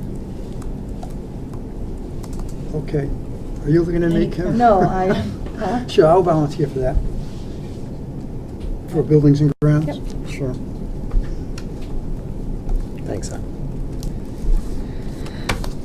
The next piece for me is the creation of some new accounts that we as a region should have, so that our funds are properly allocated as we are receiving them. So we're looking to create a donation revolver account, Mass General Law, Chapter 71, S37A. A special education tuition revolver account, Mass General Law, Chapter 76, S12B0. And a facilities use revolver account, Mass General Law 71 S16R. I so move. I'll second. And seconded, any discussion? All those in favor? Aye. Opposed? So. Okay, approval of the master calendar. We vetted the master calendar, tweaked it, did what we wanted to do to it at the retreat. All we need to do is formally vote it, so. Also move. Steve moves. Second. Al second, any discussion? I just remember a couple of changes. We made the Right. couple made of the changes changes that that we we made. discussed. Okay. Yes. And Okay. the only add to this will be sometime in March or April in regards to the town public meetings. I have to get onto that calendar, but Okay. that's not a discussion topic, that's just a date. But because we have put off our coordinated program review, well, not put off. When we regionalized, we came off schedule, and then we regionalized, and the state wasn't caught up to all of our things in a scheduled manner. And so in 2021, we're up for our tiered focus program monitoring. So we'll start the training for that and beginning uploads in March and April. So I will give a quick update of that probably in February when I have more information. Okay. That's all I had. Anyone else? Do we include on the master calendar budget presentations or no? No, that will be a separate budget. Well, we don't have those dates yet because Right. we I haven't know. worked in with the finance subcommittee, the Right. budget timeline and outline, Right. so. All those in favor? Aye. Opposed? So moved. All right, let's skip over the goals and the electronic packet discussion for now and go to the subcommittee reports, because I know those first few are going to go fast. Finance. Yeah, finance, we haven't met, but I did have a chance as chair to meet with Andrea to kind of go through, to orient me on some of the new processes that we're going to be putting Can in. you talk out? Oh, you couldn't hear Regina, sorry. Sorry, go ahead. Oh, good. I'm trying to talk to. I know. Yeah. So it was a good meeting. I got to learn a lot about programs. It's just awesome having a business manager on site all the time to answer questions, who knows what they're doing and is able to explain things simply to people of all levels of knowledge. So we anticipate having a meeting in September before the scheduled September full school committee meeting, just to get my fellow subcommittee members up to speed with that, and to just set some expectations of what the subcommittee is going to be doing, and what we need to get from Andrea and what Andrea needs to get from us, and just kind of build a roadmap for the year. So I'm excited to have Andrea on board, and I think that it's looking good. Great, thank you. We're all excited to have a business manager on board this year with us. Happy to be here. School building committee update would come from you. That would be nice. So, as I speak daily with Turner Construction, sometimes daily with Perkins Eastman in regards to the building project. So I know that there was many events scheduled to have alumni groups to tour Mount Greylock Regional School this summer, some activities that we anticipated being able to host. So for that, I apologize to the community. This project, we've run into some warranty work, some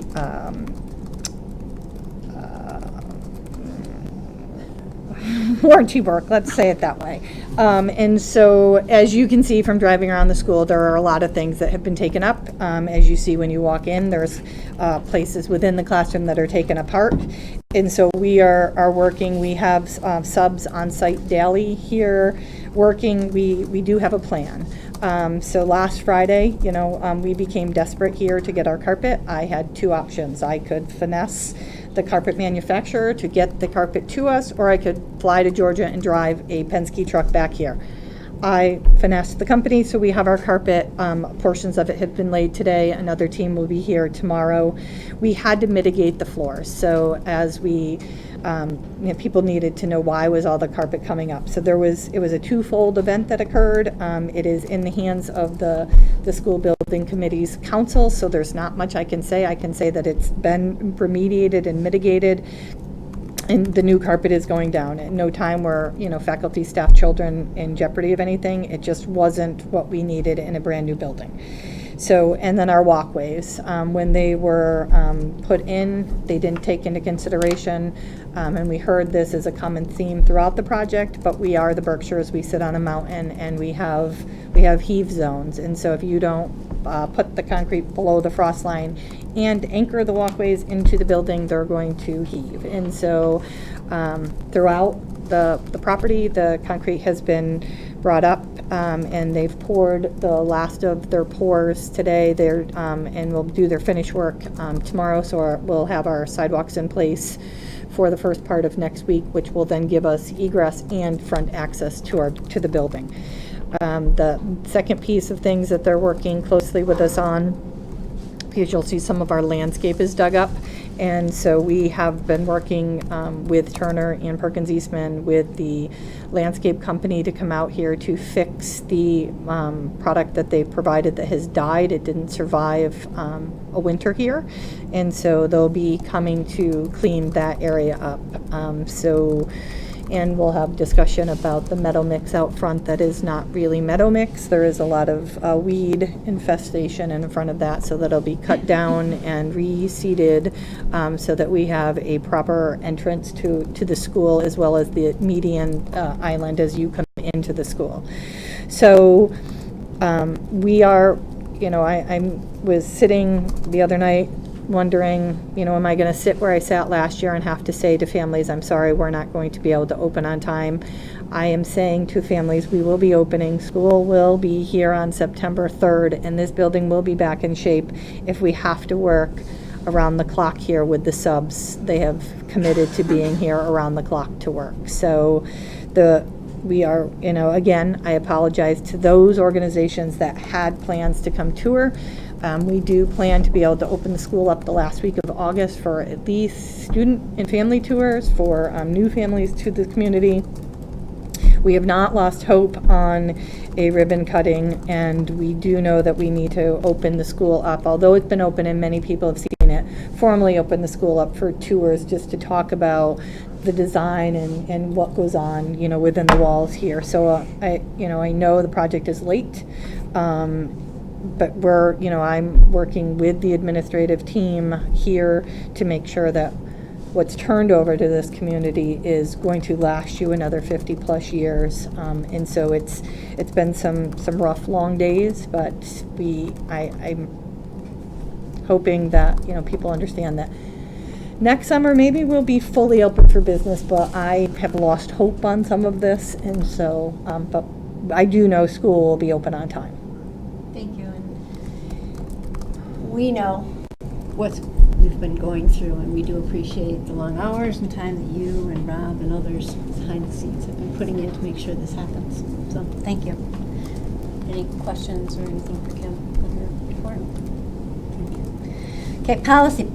Policy's a new subcommittee, so they're not going to have a report, but again, at our retreat, we discussed that we were going to have subcommittee reports at every single meeting, so they will be there. One thing, though, that now you're a subcommittee, we need to get that building use policy and the fees associated with it in place. So. Does Kim organize the first meeting as we don't have a chair? I can. Yep.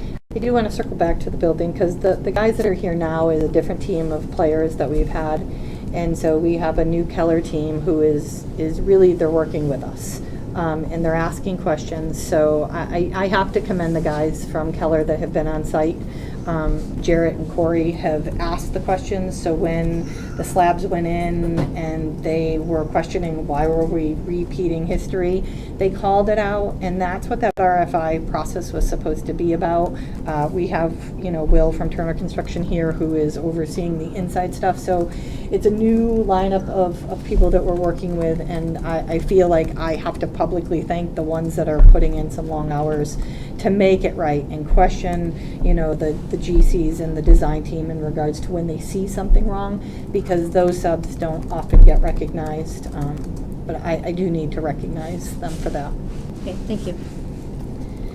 Negotiations, that's me, thankfully. Negotiations is basically behind us at this point. We did have one lagging issue that was just someone that got overlooked in the whole process. So you can see that that's on our executive session to discuss, but other than that, we have not had to meet. Which brings us to phase one.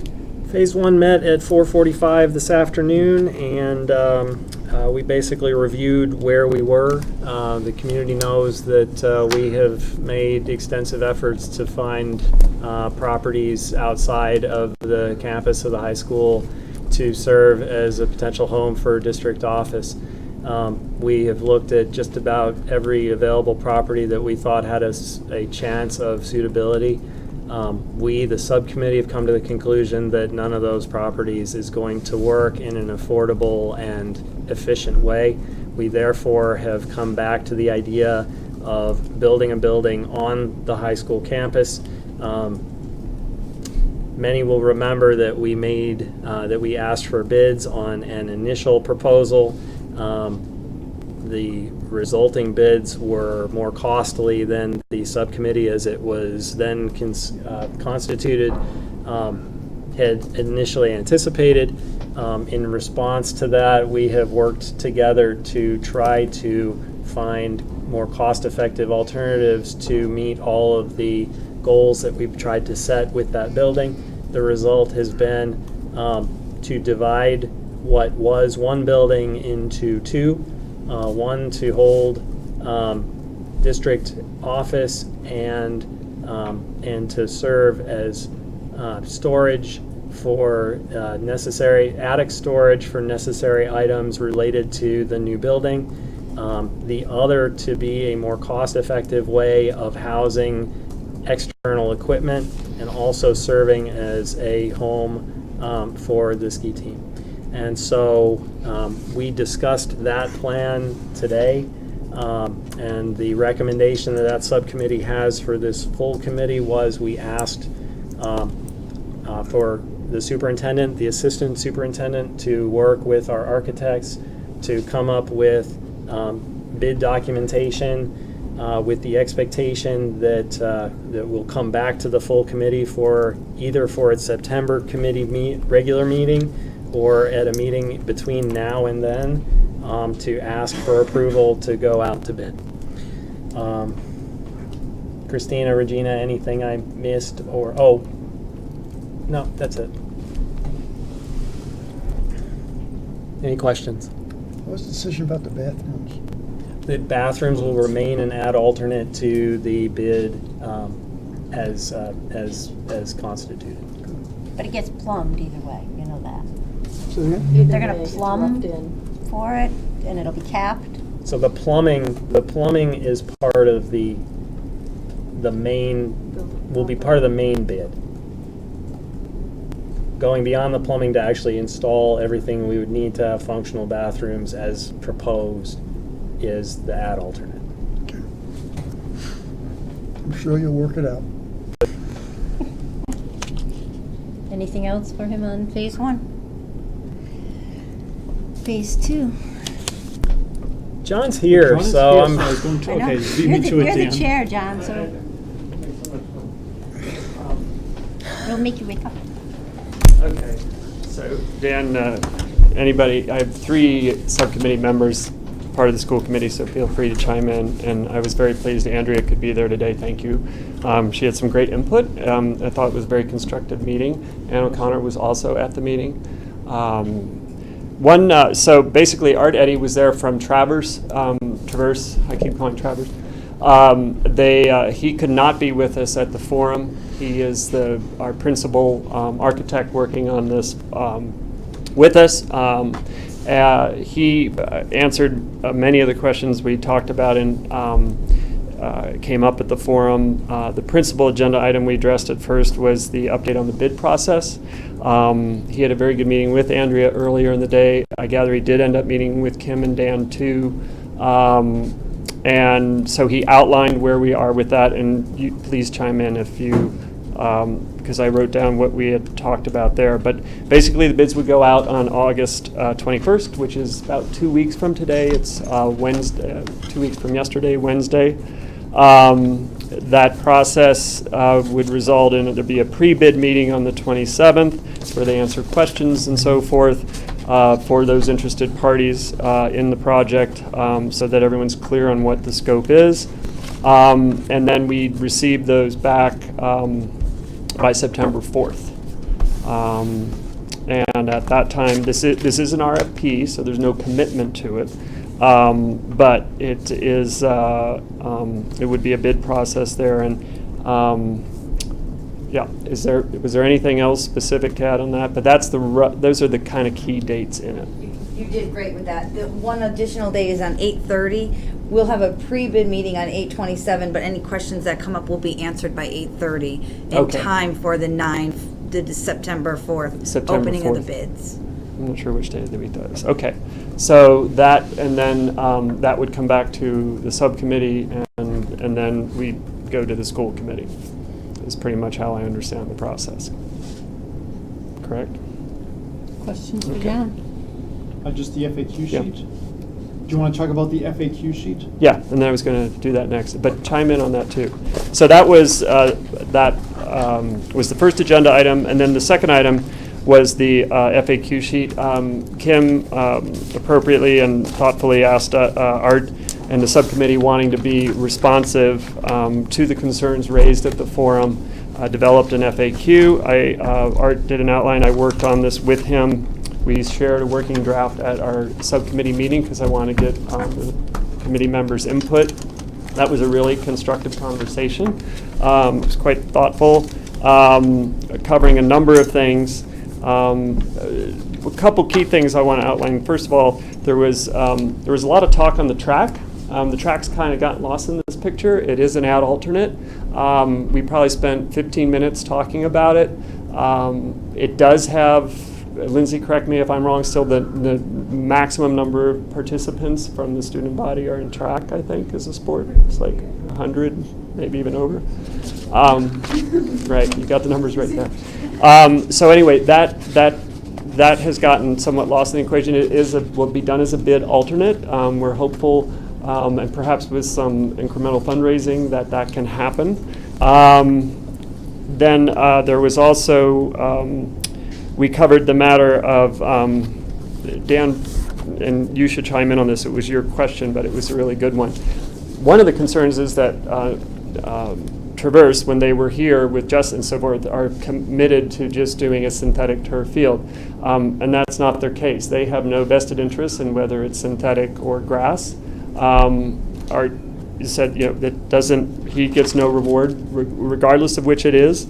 And in fact, he pointed out, he's a designer, that his company, and he's a principal in that company, pushes harder against the synthetic turf industry than most, in terms of them making the best product possible, safest product possible. These things are really important to them. And he does more grass fields than he does synthetic turf fields. So this is an example, and I was glad Dan answered the question, and I think everyone there attending heard it and understood that the confidence we had as a subcommittee in going through the due diligence process and evaluating both synthetic turf and grass to meet our needs, which ultimately boils down to playing time. And again, having the athletic director on our subcommittees Lindsay's made a big difference. She's got all those numbers and facts and the kids and can speak directly to the challenges that are faced, and we've heard that from parents and members of the community too, relative to the students not being able to get on the fields at seasons. So I thought it was a very good meeting there. We ended up, one final thing too was, and I'm going to thank Andrea for this, that we might be able to set up a email for people who have other questions to send in to a separate email administratively. Sure. That we could handle. Yeah. Surprise! Anyway, but hey, I didn't come up with it, she did. And then finally is that we did vote to get the working draft of the FAQ out and on there, because there are a lot of questions and concerns still in the community, and we would get that out right away. I already have gotten input from people on the subcommittee and others that will add to it. It's sort of working document. We will not be able to answer every question through that, but we're trying to do our best to answer as many as possible and be as comprehensive as possible with it. So that's kind of With regard to the FAQ, it says, how does synthetic turf impact the environment? But only the positives are here. There's nothing negative. I mean, if we're saying how it impacts the environment, and we talk about the hazardous waste, there has to be something negative. I mean, if we're putting out an FAQ, it should have all facts. we can put that in too, but we were trying to answer that specific thing. It's just the way it's worded, Sure. the impact on the environment, it doesn't say whether it's positive. Heat synthetic turf, it says during the summer months.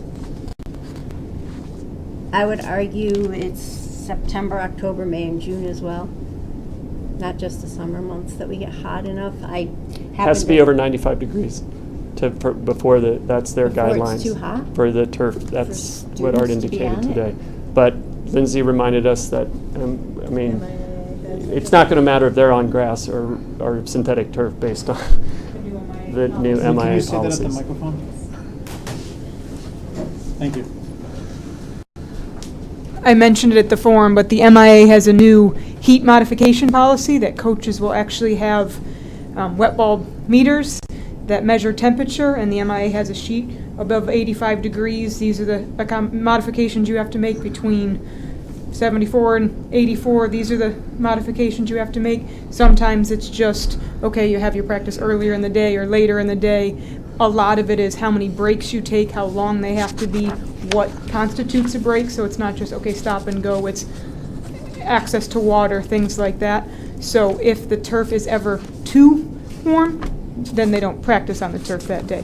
And having the thermometer or the meter with them, they can read it right on the turf, and it's going to be different than if they go to the natural field. But if it's too warm on the turf that day, they still may be able to go to. And that's actually, while I'm up here, if you don't mind, one of the things that I brought up at the committee again is when we first started looking at this, one of the options was to have the turf right where John Allen Field is.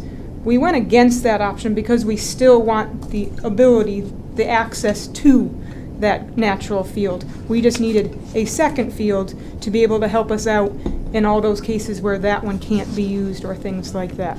So MIAA has guidelines, but we've been told that this will aid the physical education program.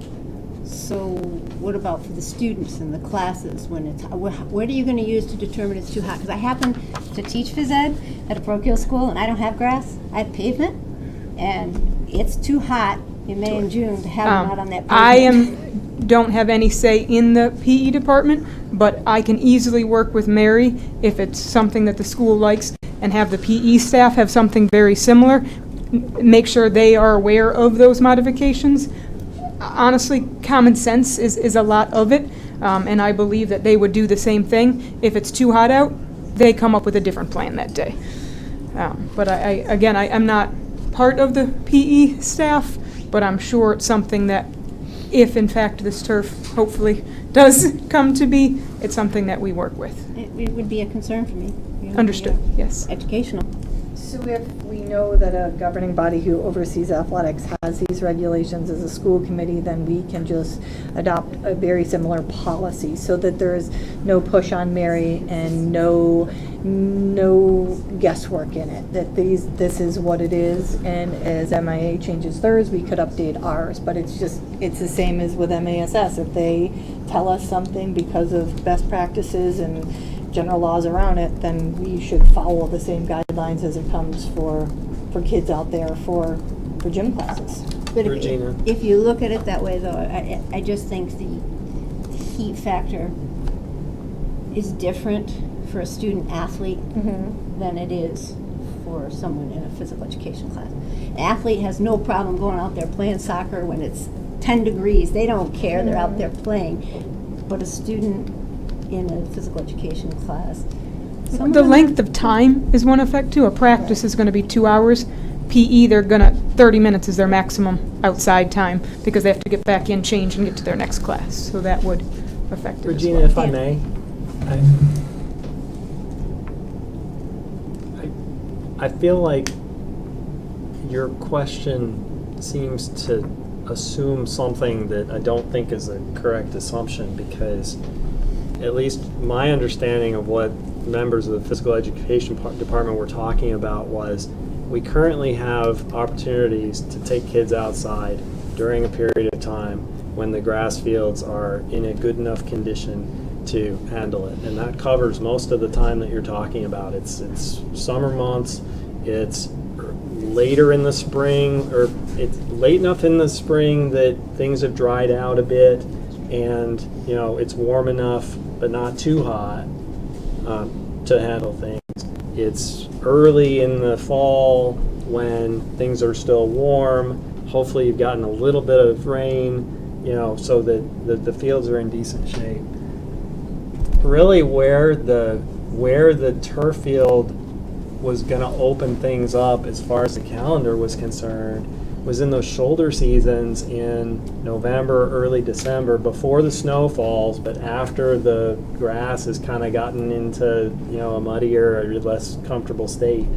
And then probably most importantly, March and April, where the rain and the unpredictability of winter makes it extremely useful to have the flexibility of having one turf field on top of the extensive grass campus that we have here, in order to ensure that instead of having to postpone or eliminate a contest, we can just move it to a field that can handle that. So, I have every confidence in the members of our faculty who are going to be using this field as a resource, that they've become aware, that they've become fully informed of the pros and cons of it. And so, and I wouldn't be surprised if MIAA sets a standard, then a member of our school committee, that our faculty might well say, yeah, that might be the standard, but it's 88 outside and it's too hot and we're not going to do it. So, I guess, to me, the possibility that there might be conditions under which we wouldn't want to use the turf field, the synthetic turf field,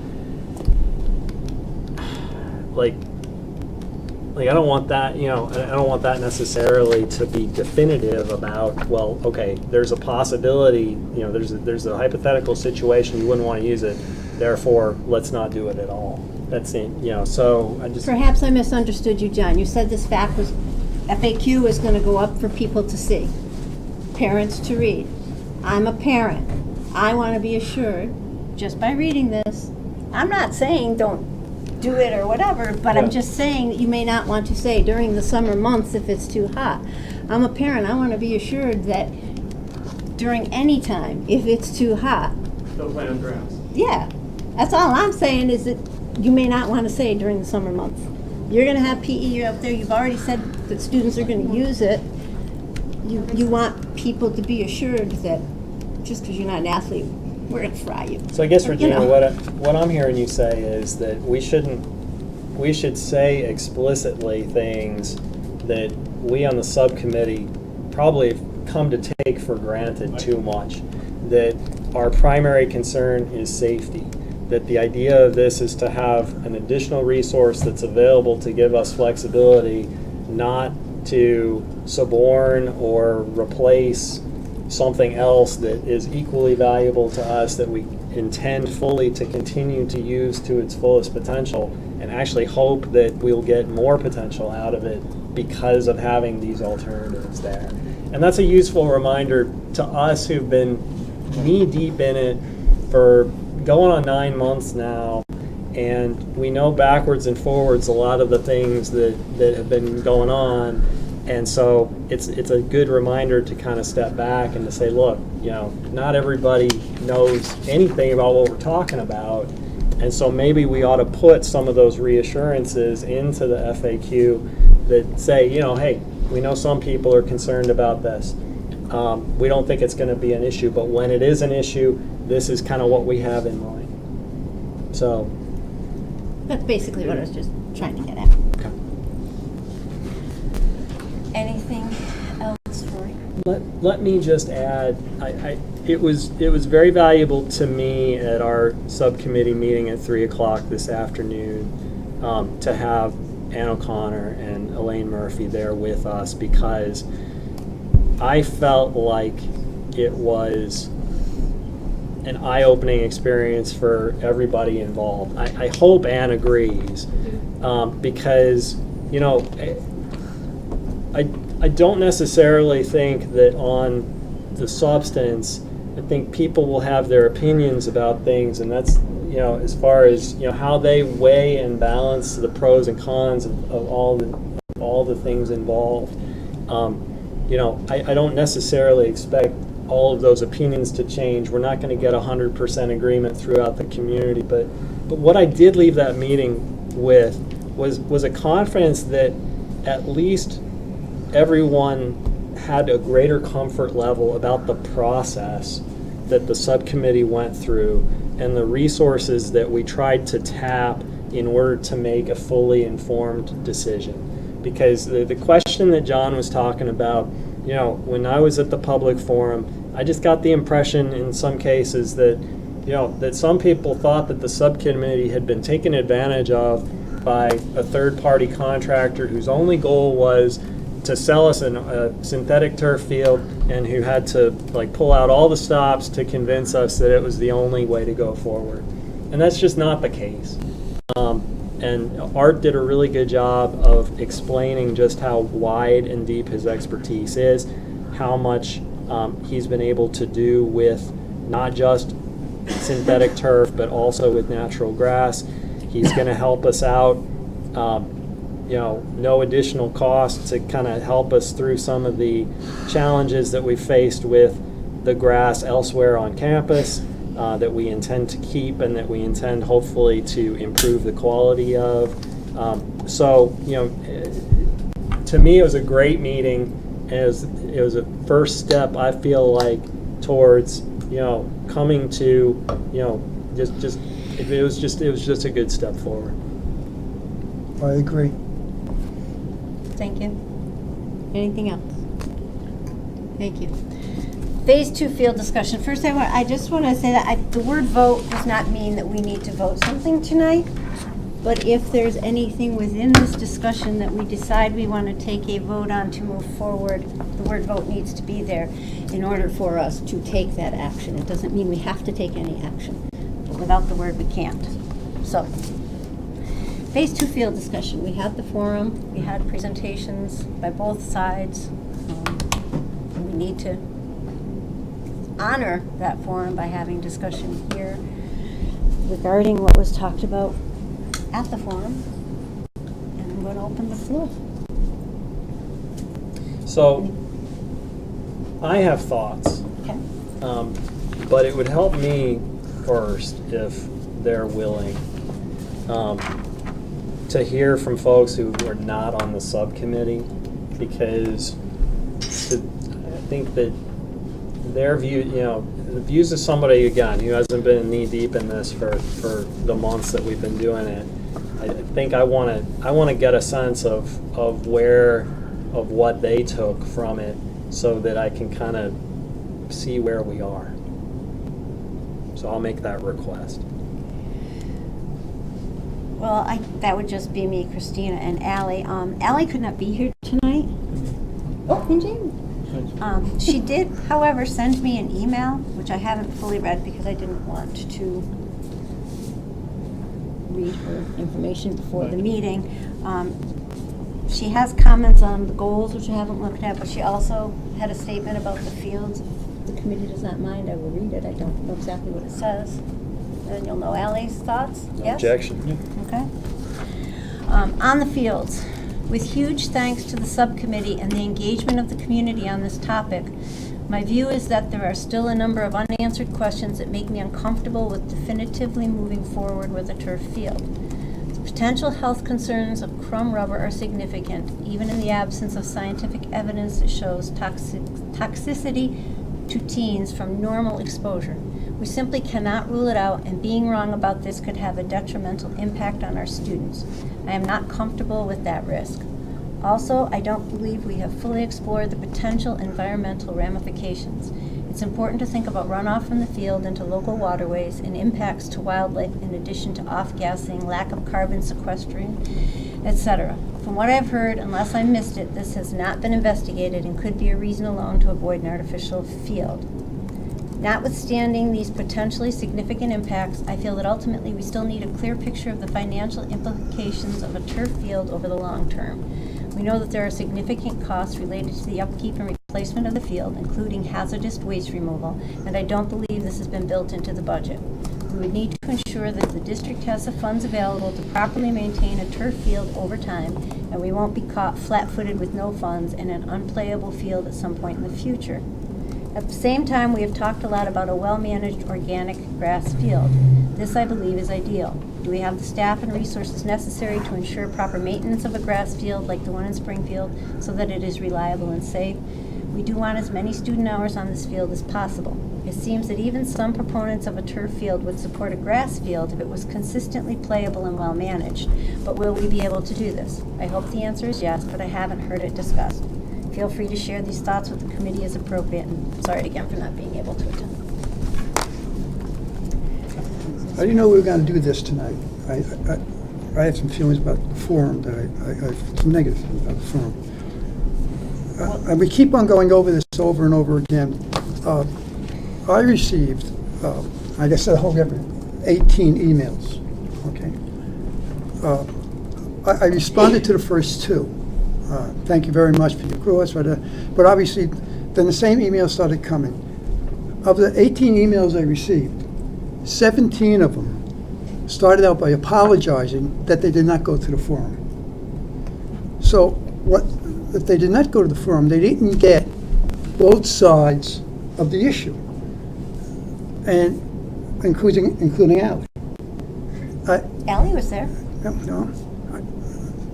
Those questions that she just asked were answered at the forum. The idea about all the questions that she asked were answered. I don't know what else more to say. I mean, when they say, "Well, what about the heat?" and we answered the heat question. What about the chances of injury? We answered the injury question. What about the chances of health? We answered the health questions. On and on and on. I'm befuddled. What else more to say? This is what it is. You either take A or you take B. I am firmly convinced that artificial turf is the way to go. And I don't mean to be glib about this. We have 3 grandchildren in California, 3 granddaughters. We have a grandson in North Carolina. When we go there, our grandchildren, we go to the beach, they put suntan on, they take precautions because we know of the issues about how sun affects skin. Those things exist. The idea that playing soccer on an artificial field is going to produce cancer 20 years down the road, there's just no proof that that's true. I don't know what else more to say. Okay. How much more can we go on with this? Well, Dan asked that the people that weren't on the subcommittee weigh in, so. Jamie. So I I think Ally, just want to express my appreciation for everybody who's participated and I think everybody from both those who are concerned about health and environmental concerns and those who are comfortable with the health and environmental kind of risk profiles of the turf field have approached this, I think, with the really good intentions and have spent in a lot of good faith. And so I really appreciate that the community can have a kind of a dialogue about what's in the best interest for the school and what's in the best interest for the students, and take differing points of view, and hopefully keeping the kind of level of rancor to a minimum. And I think when people have gotten heated, it's all coming from really heartfelt concerns, motivated by their own personal beliefs about what's best for the school committee. So I just really appreciate that. Personally, I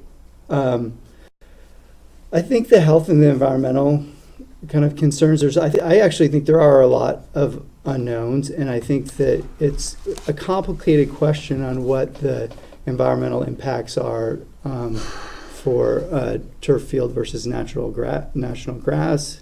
especially if you're looking at things like sustainability and they have, different kind of inputs and outputs over their life cycle.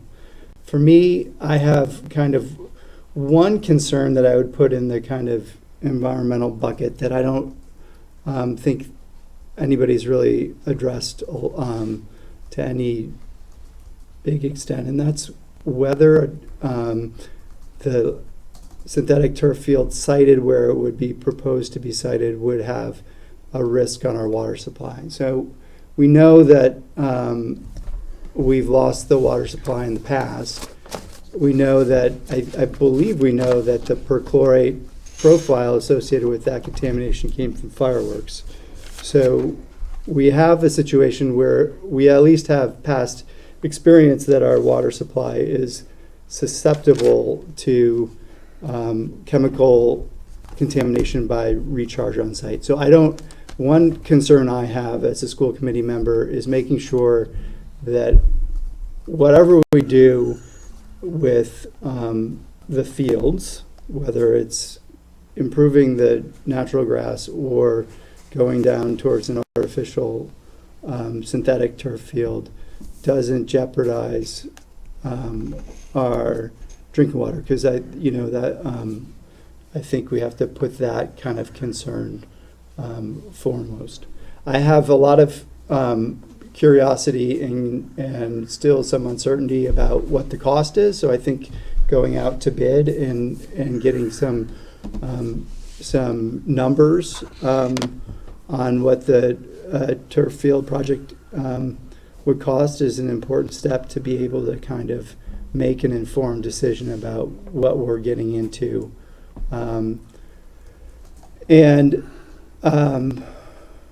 So that, and then also I think we need to, once we get the numbers in, kind of dig a little deeper into,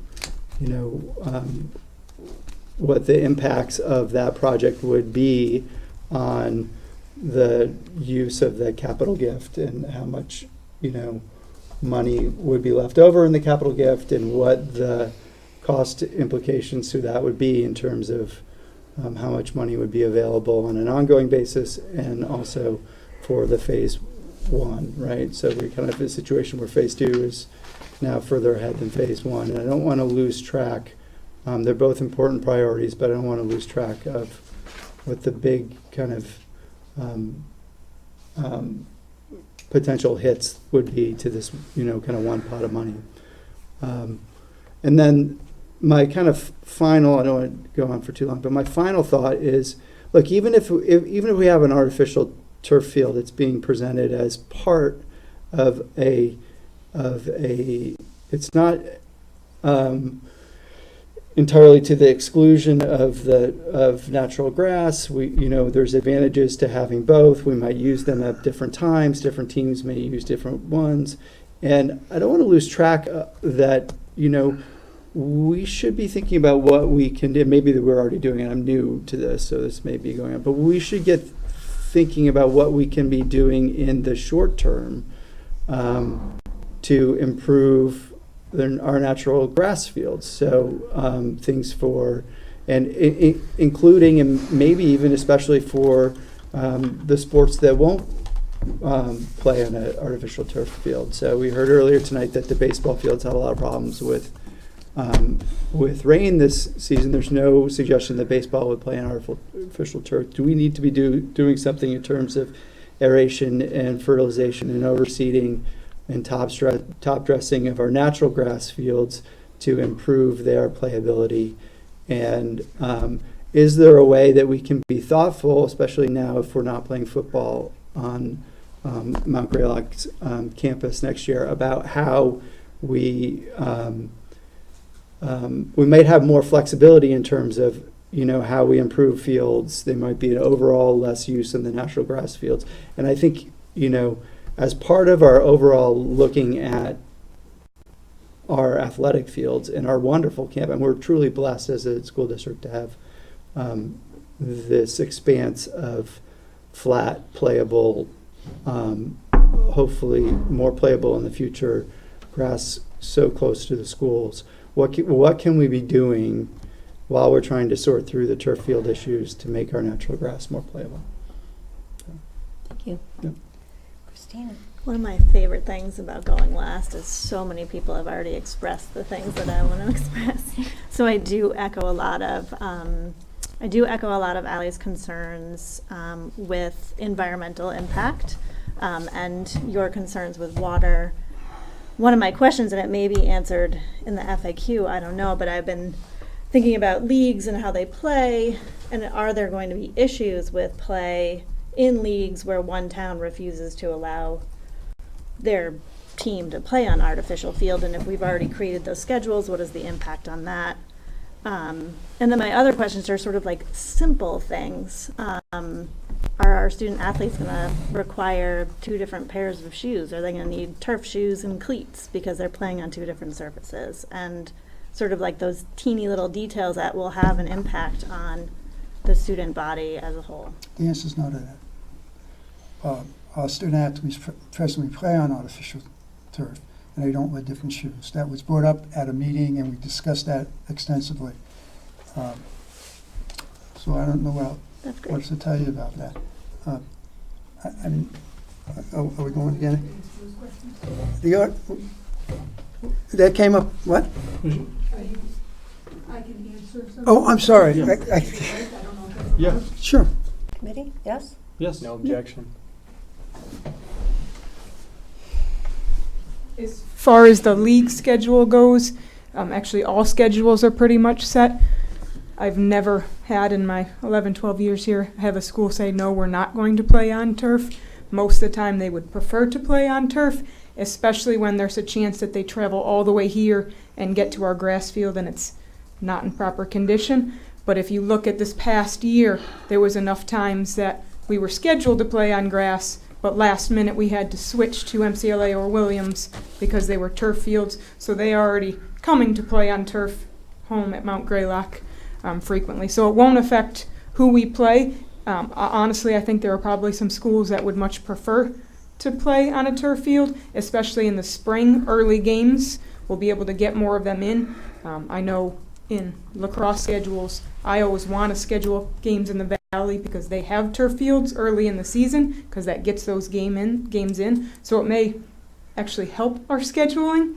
And the shoes, can they buy different shoes? Yes, there are turf shoes that some athletes will buy, but it is not a necessity. It is not a requirement. The same cleats they wear out on the grass can be worn on this type of turf. The old AstroTurf, that wasn't the case, but the newer turfs, you can use regular cleats. I'm sure some of our soccer and lacrosse players would buy turf shoes. Some of them already own turf shoes for when we play on other turfs as well. You want to mention Pittsfield and Taconic play at BCC? John just said it, but right now, Pittsfield and Taconic, boys and girls soccer and boys and girls lacrosse, their home field is BCC, so they are already playing on turf and we will go there. Hoosick Valley's home a lot of the time is MCLA as well, especially last year because the weather was so bad. So there are already schools in the county playing on turf and looking forward to the possibility of ours. So I would be interested, John, in Jamie's question, have we done anything to assess whether or not it would have an impact to the drinking water? Yeah, there's benefits. Would you, so everybody? I don't have it in front of me, but on water, that's in the FAQ. The other thing is The impact on water in general, but the question is the drinking water. Art and Traverse inherently, they're not going to do anything that's going to affect the drinking water. Let me add. And the only other 2 things I want to say is the site is going on where there was a building previously, pretty much. It's on the footprint of where the cafeteria and so forth was. And the other thing that's come up on water is to do a proper grass field, you need irrigation, and we are on a well. That's all I'll say on that matter. I'll try to address one of Jamie's points more directly. My understanding is that the drainage of the field is set up so that it drains directly into, I believe it's existing pipe if it's not existing, it's designed to handle the runoff in such a way that it carries the, essentially, it carries the water out and doesn't, you know, and takes care of it that way. There's a whole system for it. It's part of that, and Art's outlined Okay, so I haven't seen that. I haven't seen the outline, so it may address the concerns. I just don't like. I actually don't know where the well is, or if we know where the well recharges from. Like sometimes things are, you know. Those are good things to include in the FAQ. Yeah. Yeah, that's why I think it's great that we are raising some concerns right now in response to what people spoke up at the forum and what people are saying right now, so that when we do prepare the FAQ document, and so when this committee eventually does have to make final decisions, the information will be there. Do we know where it discharges to from those pipes? Like, what are we feeding that water into? I'm going to call Housatonic Water Basin tomorrow. They are our water testing company and I will talk to Keller, who's on site, because they know our runoffs because of some new drains that they put in, to confirm what lines they plan to tap into. Doucette owes us a drawing which would clarify some of that. Dan said I'd have it by 2 p.m. I did not receive it today. So we'll make sure where it's running to. Our existing water runoff right now runs to Green River.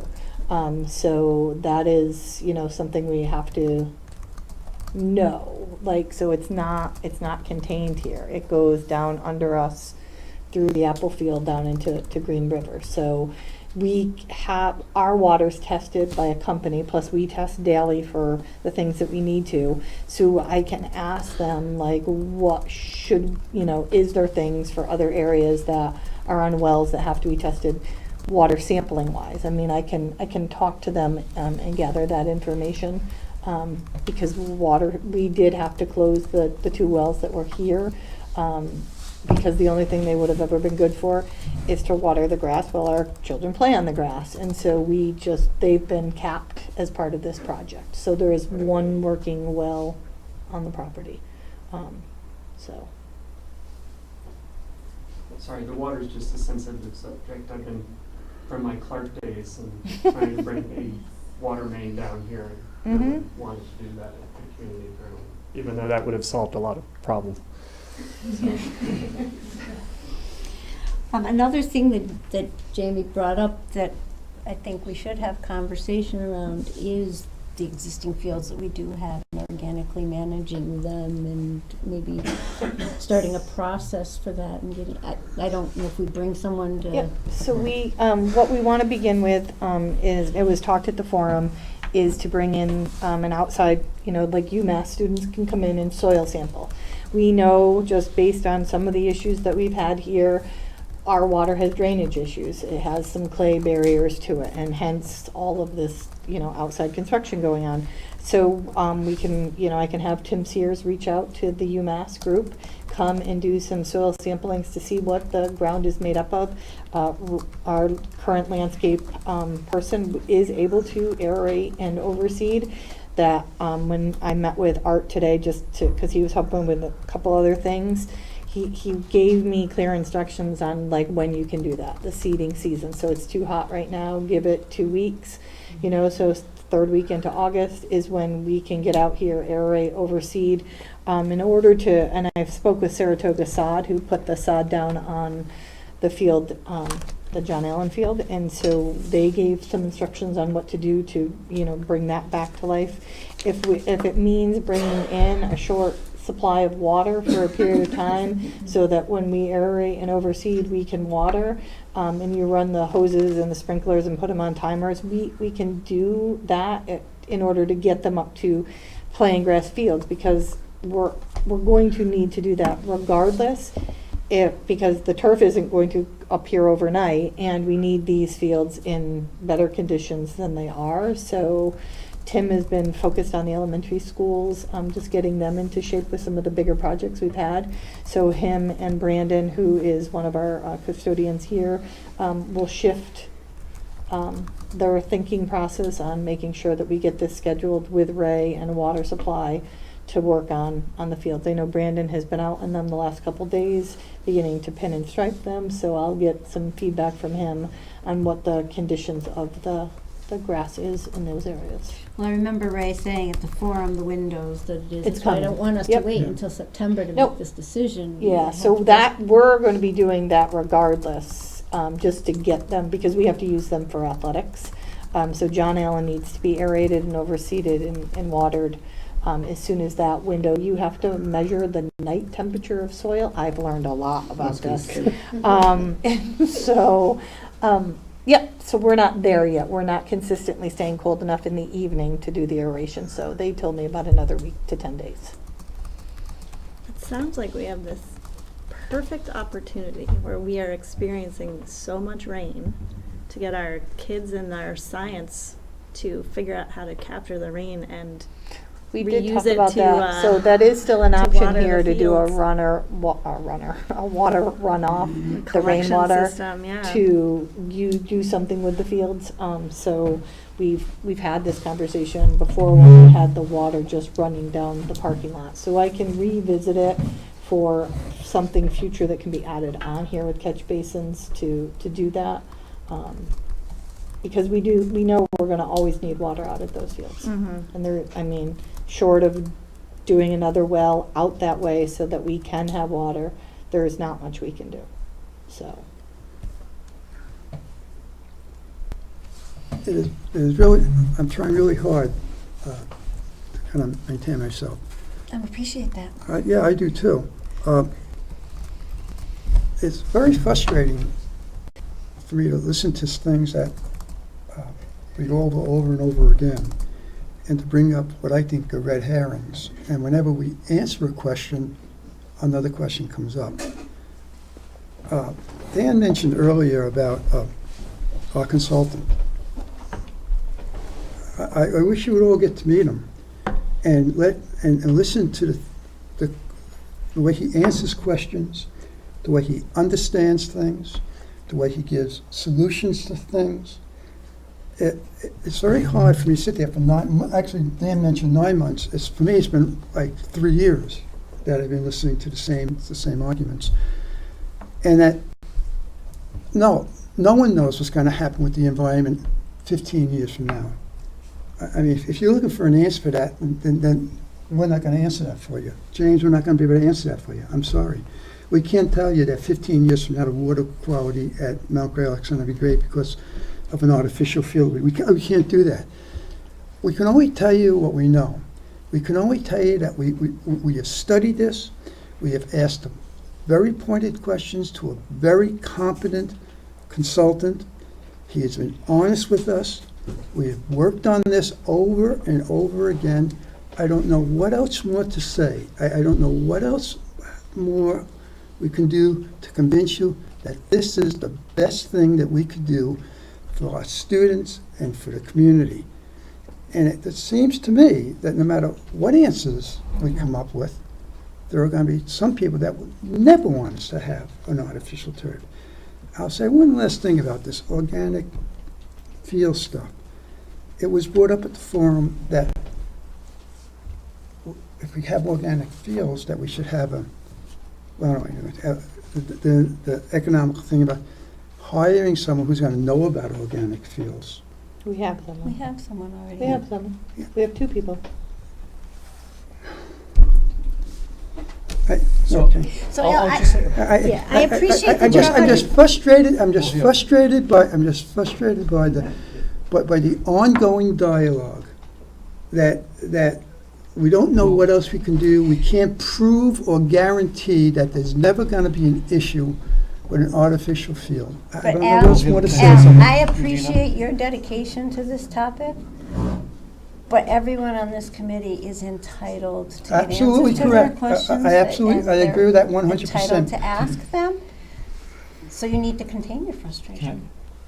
Can I say something briefly? Mhm. So I often remind my students when they're giving presentations that they've been looking at a topic in depth for months, and what they assume is just obvious is not obvious to the other people who are hearing it for the first time. And that's why, even though it may be frustrating at times, we on the subcommittee have been fortunate to go to as many meetings as we've gone to and to hear the presentations we've gone to. And so while the timing of things may not always be what we would like, I think it is good when we do hear concerns from the community and concerns from other members of the committee who haven't been to as many meetings as these. That's why the subcommittee met earlier today, to take into account, to listen to the points that were raised, and to help prepare a FAQ sheet to explain why and how we came to the decision we did and the recommendation we did. Subcommittees do the in-depth exploring, Right. but the full committee has to take the vote. So the full committee needs to be able to ask the questions that are on their mind to get the information that you may know inside and out. But that doesn't mean the rest of us do. Nowhere in any presentation was it said that the siting of the field was studied to make sure that none of the runoff would impact the recharge area for the well. That was never said in any presentation. So Jamie's 100% within his right to ask that question. It's a valid, important question. Are you going to respond to that? No. No, I'm not going to respond to that. Currently, we're I having don't know what else I want to say to you. I mean, it was. I said no, I didn't want you to respond. Okay. Go ahead, Dan. So, I'm disappointed that at least my read of the committee is that there are many people who believe that de novo review of what we, the subcommittee, have done for the past 9 months is necessary. Because I know that, and really it comes down to the need for we as the subcommittee to try to communicate more effectively the work that we've done and the answers that we've come up with, because there's just not the knowledge at the full committee level that there would be. I'm disappointed, but I really shouldn't be surprised because it happens all the time. We have negotiation subcommittees that are tasked with dealing with contracts that are hundreds of pages long, and we spend months going through these issues. And the full committee's asked to ratify those, and often we'll get some questions from the folks who aren't on that subcommittee, but often the full committee chooses not to do de novo review of everything the subcommittee did, and instead go forward on the understanding that the members of the subcommittee did their job with the faith and confidence that that work was done correctly and fully. What I'm hearing tonight is that, at least for some of the members on this committee, we've failed to do that, and that's disappointing. But in part, it's probably because I've tried to measure my responses in a way that reflects all the work that everybody else has done. So I tried to kind of take a new look at things, and I did some of my own research, and I'm going to take 5 minutes to kind of go through some of the things that I found to give me the confidence after the public forum that I feel that the subcommittee's done its job and has advised this full committee well. First, I'll quote from the Environmental Toxicology Program at the Massachusetts Department of Public Health. To date, scientific research largely has concluded that adverse health effects from using artificial turf fields are unlikely. While crumb rubber infill contains potentially harmful chemicals, the concentrations are generally below levels of concern. There are some concern, and the comments that people have made about how this is an ongoing thing and that, we're young in the process of doing this, indisputable. But nevertheless, for our state's government to make a pronouncement like that carries some weight for me. What also carries weight for me is the vast number of communities across our state that have considered this issue and have decided to move forward. I'll just name a few. Hopkinton, in the eastern part of the state, excited about a new field moving forward as of last year. They were actually able to tap community preservation money in order to do it. And I got extensive support from a booster club. In their view, the turf fields will dramatically increase usage hours for their local high school and middle school athletes and provide increased opportunities for local youth sports teams, as well as the opportunity for revenue generation through rental to outside groups. Communities like Wellesley have had artificial turf fields, were early adopters to artificial turf fields, and have enthusiastically moved forward with actions to give them what this I calls a facelift, to kind of do the necessary maintenance in order to keep things moving on. But I won't dispute that it's a contentious issue. On the Vineyard recently, earlier this year, there was extensive debate about whether to install an artificial turf field along with continuing to use natural grass for 5 other fields on the campus. The Vineyard School Committee ended up voting 5-4 in favor of moving forward, but many of the same arguments that I've heard here, in this community were arguments that I heard there. But a survey of turf fields across the state, communities like Beverly, Peabody, Wakefield, Newburyport, Gloucester, Newbury, Malden, Melrose, all have come to the conclusion that having an artificial turf field helps them to compete and to deliver a full outdoor experience. And even closer to home, you can find them. In Chicopee last year, one of the school's officials talked about how they'd gotten 14 years out of their artificial turf field, even though that one was only guaranteed for 10. So we've heard some concerns from the community about, well, maybe it doesn't last as long as it's warranted, but we haven't necessarily heard as much about the positive experiences that we've seen elsewhere.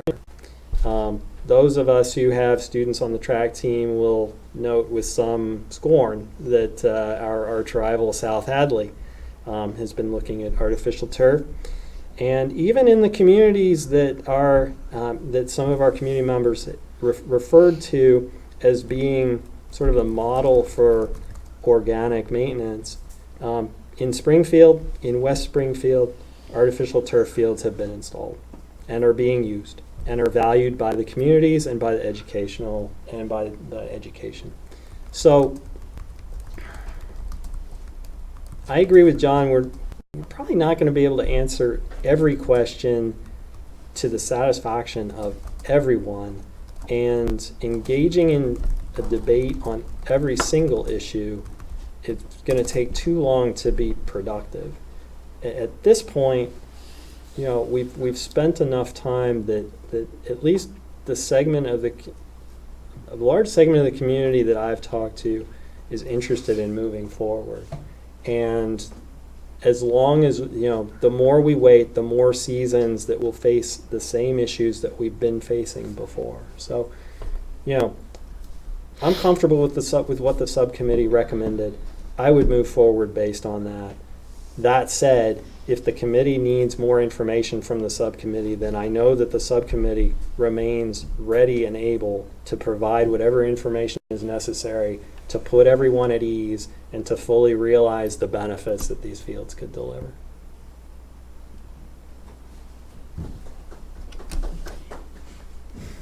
Anyone else? I would basically just second that. I thought it was a very good meeting today. I thought it was nice that we had representation from the community and we were able to just ask questions and get a good set of responses. And at some point in the near future, we can circulate those minutes to the committee as well. You mean phase 2? I'm sorry, phase 2, yes, sorry. Okay.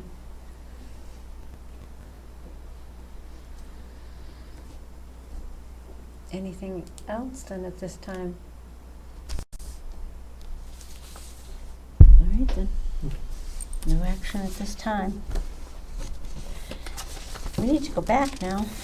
Up to Master calendar? no, the school committee goals. school committee goals. Can we go back to master calendar real quick, because I missed an email from Rob. Because of the state reporting and the deadlines of when things are due, Can we move the, what's in October?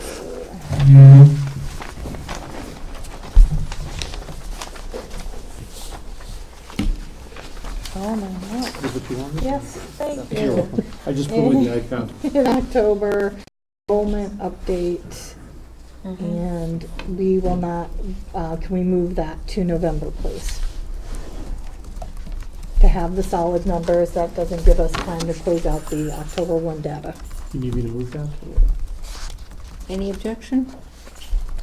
Do we need to revote this? I think we need to revote the master calendar. Yep. That's what I'm Okay. saying. So I Sorry. move that we amend the master calendar as suggested by the superintendent. Second. Moved and seconded, any conversation? I'm sorry, what was the move? Just to move the school and student enrollment, our October 1 data is not completed by then, so we want to push it to November. So the enrollment update goes to November, okay. Yes. Thank you. Because we meet so early in the month. All those in favor? Aye. Opposed? So moved. I'm just always afraid if we don't follow. No, I agree. Okay, let's do the electronic packet discussion before we hit the goals. I just put that on there. I had asked Stacy not to print the packets, to send it electronically, to see Right. how that worked out, but her finger hit print, Right. so she printed them anyway. But input on how you feel about electronic packets, so we're not printing all of this paper and we can do, or do you still want the electronic? I think it would be great to have it electronic. I think it would be great if it was posted on the web as well. I mean, there'll still be a couple packets available for. Packet doesn't go on to the website Website. until, it's because like Meeting. there's a document in here tonight Right, that is confidential, right, shouldn't have right, been in here, and right, needs to be exactly, extracted, right. so. Right. Yep, following the meeting, Yep, we can get exactly, them right. posted. Down here, electronic? I need to give direction to Stacy one way or the other. I like electronic. I think that's great. Yeah.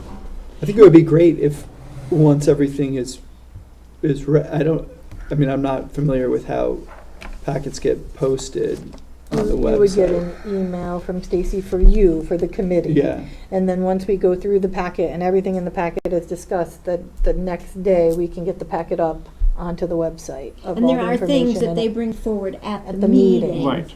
Those go up when it gets posted. Yeah, I guess my question was, is it possible to get the packet posted in advance, whatever's publicly available, up on the school website, so if people are interested and want to comment, their comments can be informed by what's in the packet. And maybe that's happening already, and I just don't. No, the agenda No, the goes agenda up. goes It's just the agenda. Yeah. And I agree with you that I I- think it would be nice if the packet could be posted, but I know that there are reasons why. So for instance, in this, we had a document that should not be in here. Right, I get that. For someone, the only one here without a laptop. Yeah. You have one of these, you said. Confidential stuff can't be excluded, stuff that's public information should be. Absolutely. Well, she's saying yeah, it but accidentally it got put in into here, this, so if we anything- put this up, that would have. Oh, that's, So it's just an extra step for Just the extra step chair of of checking whatever them committee, out. or the chair of whatever committee is meeting to review the packet before it's posted to the website to ensure that there's no improper information revealed, Right. right? I mean, I agree. Just something to think about. Well, I don't need agree that- to I derail want to the discuss that conversation. with legal counsel, Yeah. Yeah. the ramifications of posting it before Yeah. we've reviewed it and voted it. Because I don't think there's any committee, public committee that posts like even their minutes or anything until they've voted them. Councils do that all the time. Yeah, Do town of Williamstown does that. I think you just click on it, you get all the Williamsburg information. started doing it too. Ahead of time? Mhm. I can never find them ahead of time. The minute document is created, becomes a public document. Yeah. So. Maybe I for- can- Got it, but start it's a Yeah, very I can understand what you're saying about, and You're sometimes, the one that made the remark about all the trees we kill at the retreat. I agree 100%. Guy would still have a flip phone, so bear with me on this, huh? You have a flip iPad. Yeah, I've got a flip iPad.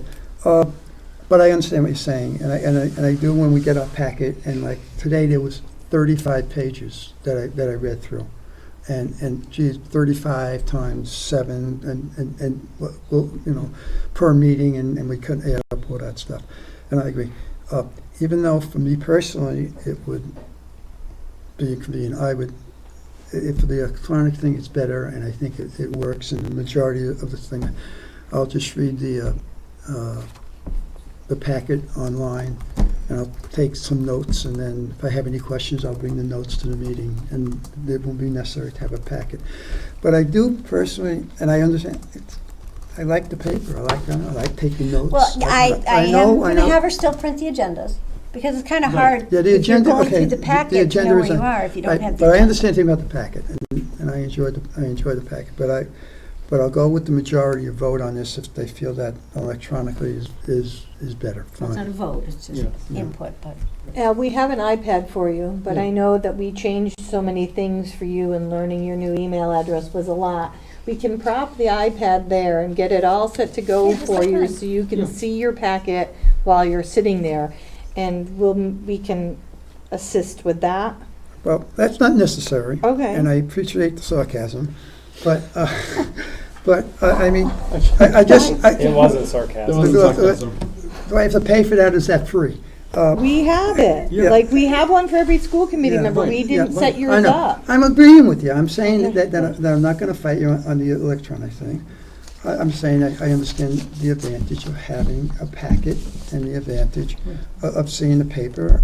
But I agree. If the committee feels that electronic thing is better, fine with me, and I'll adjust to the situation. And if we try it and it doesn't work out, Right. we can just go say, back. nah, this isn't working for us. Can we go back to printing them? I mean, We can always print out just one or two. well, yeah, or you can, like, Exactly. I know we're gonna It's talk not a- about the school committee goals. I printed that out so I can write on it. You're gonna Right. know what pages Yeah. you want. And then the other thing is on the meetings page, we have a Mount Greylock School Committee meeting documents. Will we eventually put the packets on that page as well? Because right now, we just seem to have the agendas and Kim videos. said yes. Okay, good. The whole We're not website putting, is yeah, being so until the upgraded. website gets moved to add new things to it now, it might get lost in the move. Okay. And so maybe we just put a big front page blurb that the website is under migration and construction. Okay. Okay. Because this comes up every month, people Right, wondering why right. we're not adding things. Right. If we're adding and they're in the process of migrating that, then we feel that we think it's done and it would move and it will lose it, so. Right. But just at some point going forward, we will have video, absolutely. agenda, packet. Packet, yes. Okay, then we will go with that. School committee goals. At the retreat, we came up with 4 goals. It was right near the end, we were putting in the measurements and all of that, and didn't really finish it, so we still need to tweak those. Everybody wanted to be able to look at them to make changes or additions. It's not in the packet, because I sent them to you separately.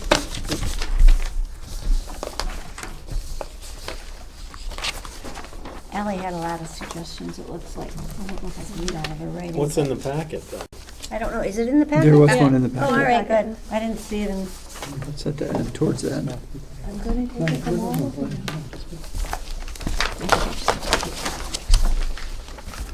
So Regina, where do we still need to fill things in?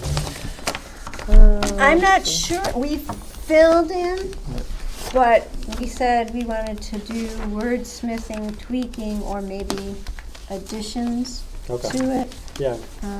So, can I say something on number 3?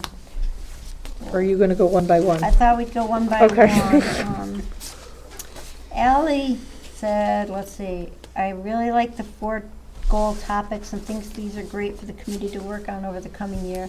However, ideally, we can revise the wording to make them more outcome-based and measurable, particularly the first 2 goals. What are we trying to achieve specifically?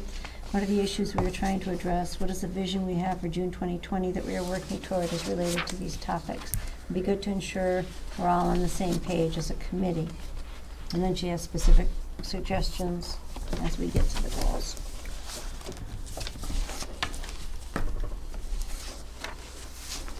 Goal 1, she said, outcomes. What are we trying to address?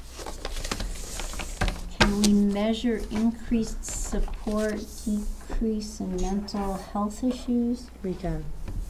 And So she's looking at this from the method in which all of us in the public school sector has to set our goals, and those are the SMART goals, and so we have to have measurable benchmarks and objectives. So you'll see our goals, our benchmarks, our key actions, how we get to them. So when we're looking at measuring these outcomes, it's with the use of we go through our child study process. So it's getting data from this administrative team to talk about how many kids that, were within the schools that had access to the school adjustment counselor that didn't make it to the child study team process, or had access to the school adjustment counselor, the school counselor, the guidance counselor, and still made it through the referral process. So those are data points that we can provide. So we can wordsmith this into the outcome measures so that you know what you're looking at. I'm not opposed to working. Mary is a great wordsmither, so.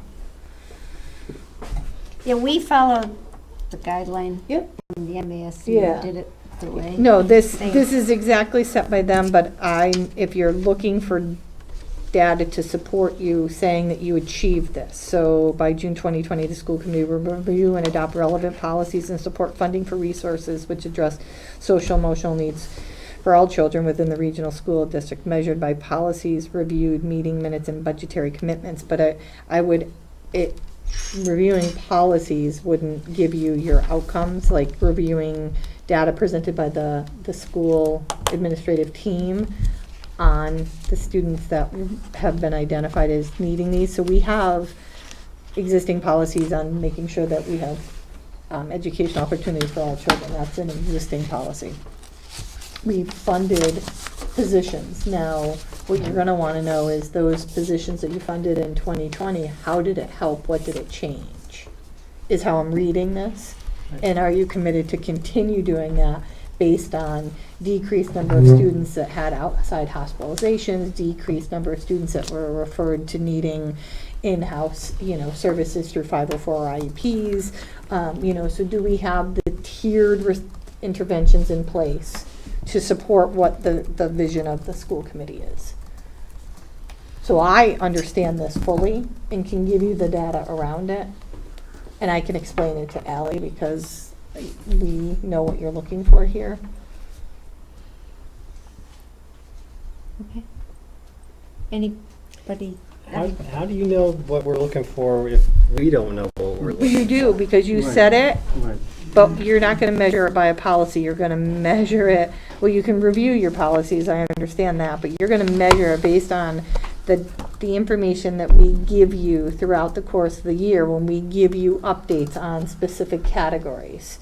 So when I come and present updated information on special education, 504, Title I, we give data, and we have historical data to know how many students had been eligible before. We've now added a layer of intervention at the schools with the different programs that we have to offer.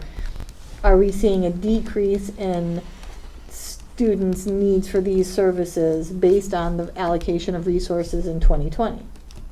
Right. Okay. But our action, That sounds like it's further downstream, and I thought that the purpose of this was to create an overarching umbrella for the district that then would set the foundation for superintendent goals that would increase in specificity in exactly the kinds of ways that you're talking about, help the superintendent set goals for the people who report directly to the superintendent with ever increasing levels of specificity in order to, and so looking at this, like our document would be the most nebulous of the set, and then eventually when you got down to like the level at which there's the most, it'd be very specific.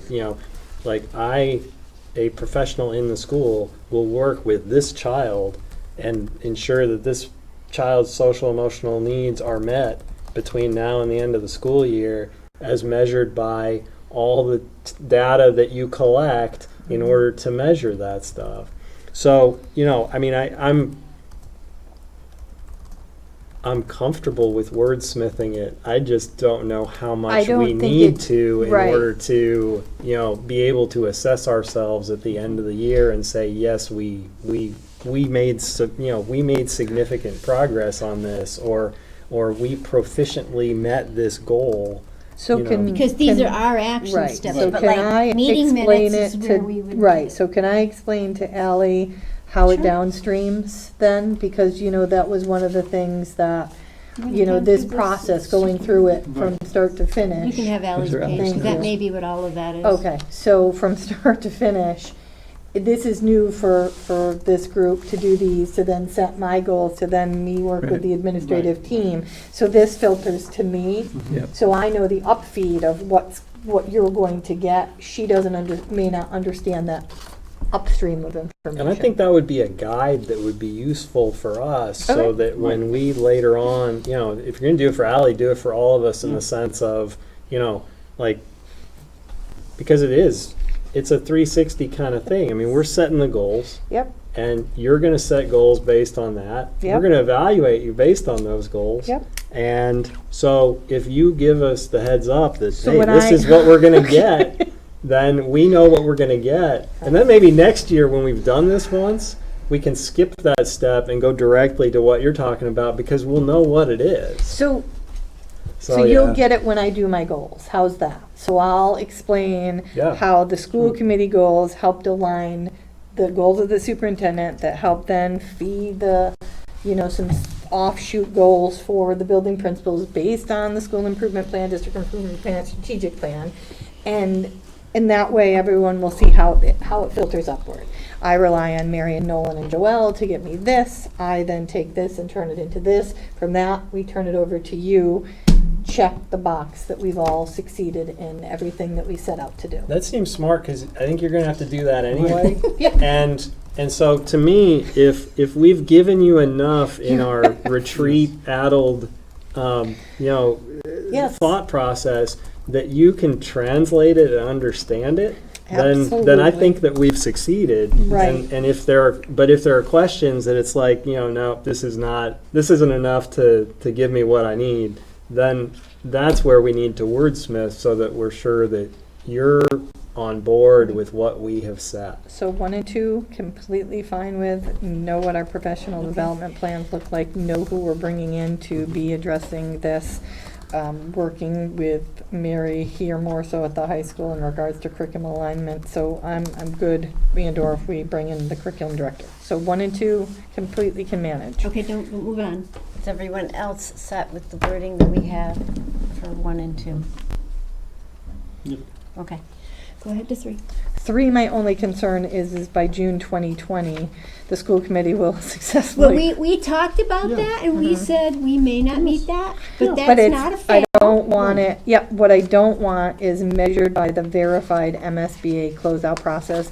There is going to be a bigger step in between, and it is going to be verified by members of the school building committee and, council before we close this out, because the MSBA could close us out and we not be satisfied. So I want to make sure that. This is not an adequate condition. So MSBA, comma, Yeah. school building committee, Yeah, comma. so the MSBA has a process for closeout, and their threshold can be a C minus, and Right. for $64 million, I would like to see B plus, A minus, A All right, plus on a good so day. Right. MSBA, school building committee, and who else? I would say council. Council. Yeah, project council.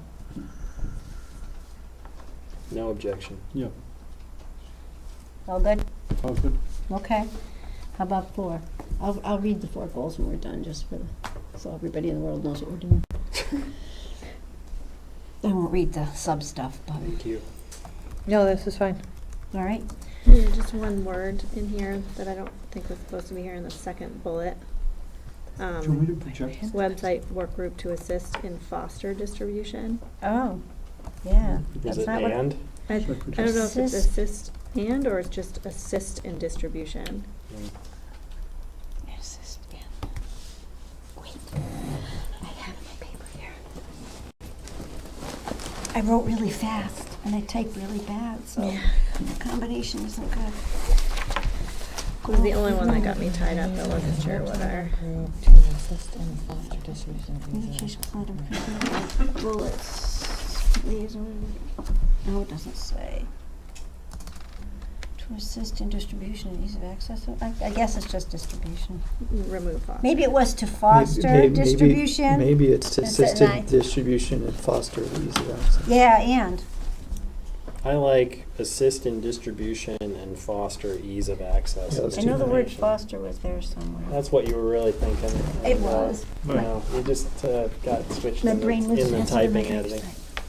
And I want you to know we didn't do that tonight because the website's in migration. So once the website's migrated, I know you were interested in being that liaison. We will do that. But until they migrated all those. Yeah. Okay. Because how information gets on at the three schools needs to be discussed once it's set to go, and then all the help that we can get is super appreciated. But we need to figure out how we're going to make it work once it's moved over the way it needs to be. Okay, so 4 school committee goals, 2019-2020. Number 1, by June 2020, the school committee will review and adopt relevant policies and support funding for resources which address the social emotional needs of all children within the regional school district as measured by policies reviewed, meeting minutes, and budgetary commitments. Goal 1. Goal 2, by June 2020, the school committee will have worked collaboratively with the superintendent and senior administrative staff to promote inclusive and diverse curriculum, instruction, and cross-cultural experiences which expand student learning opportunities as measured by agenda items, meetings with the superintendent and administration, and meeting minutes, and then the bullets. Goal 3, by June 2020, the school committee will have successfully closed out the Mount Greylock School Building Project as measured by the verified MSBA School Building Committee and Project Council closeout processes. Goal 4, by June 2020, the school committee will have adopted or developed and implemented a proactive and effective communication plan that improves community engagement and perception as measured by increased community regional participation at school events and meetings, increased attendance by school committee members at school events, better perceived communication within the regional district, agenda items, and minutes. I move to approve or to accept the goals and the related objectives as presented and amended. I second that. Any further discussion? All those in favor? Aye. Opposed? So moved. Okay, I have no unanticipated business, so I would entertain a motion to enter into executive session, says with intent to return to open session pursuant to MGL Chapter 30A, Section 21A3, to discuss strategy with respect to collective bargaining. The ESP unit as an open meeting may have a detrimental effect on the bargaining of the committee, and the chair so declares. I do need to note, though, it says we will return to open, but it neglected to get on the agenda what we were returning to open session to do. So when we come back, we'll just adjourn because that's all we can do, and we'll have to address what we discuss in that executive session at the next open meeting. So moved. Dan, Second. moved and seconded. Roll call in. Kaplinger, aye. Art, aye. Delego, aye. Turner, all right. Kaplinger, aye. Connery, aye. Okay, 9:02 p.m. We are going in. We're going across the hall.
Are you good? All right, we have returned from executive session. It is 9:23 p.m. I would entertain a motion to adjourn. I would love you to be entertained, and I will make the motion. I second it. Made and seconded. All those in favor? Aye. Opposed?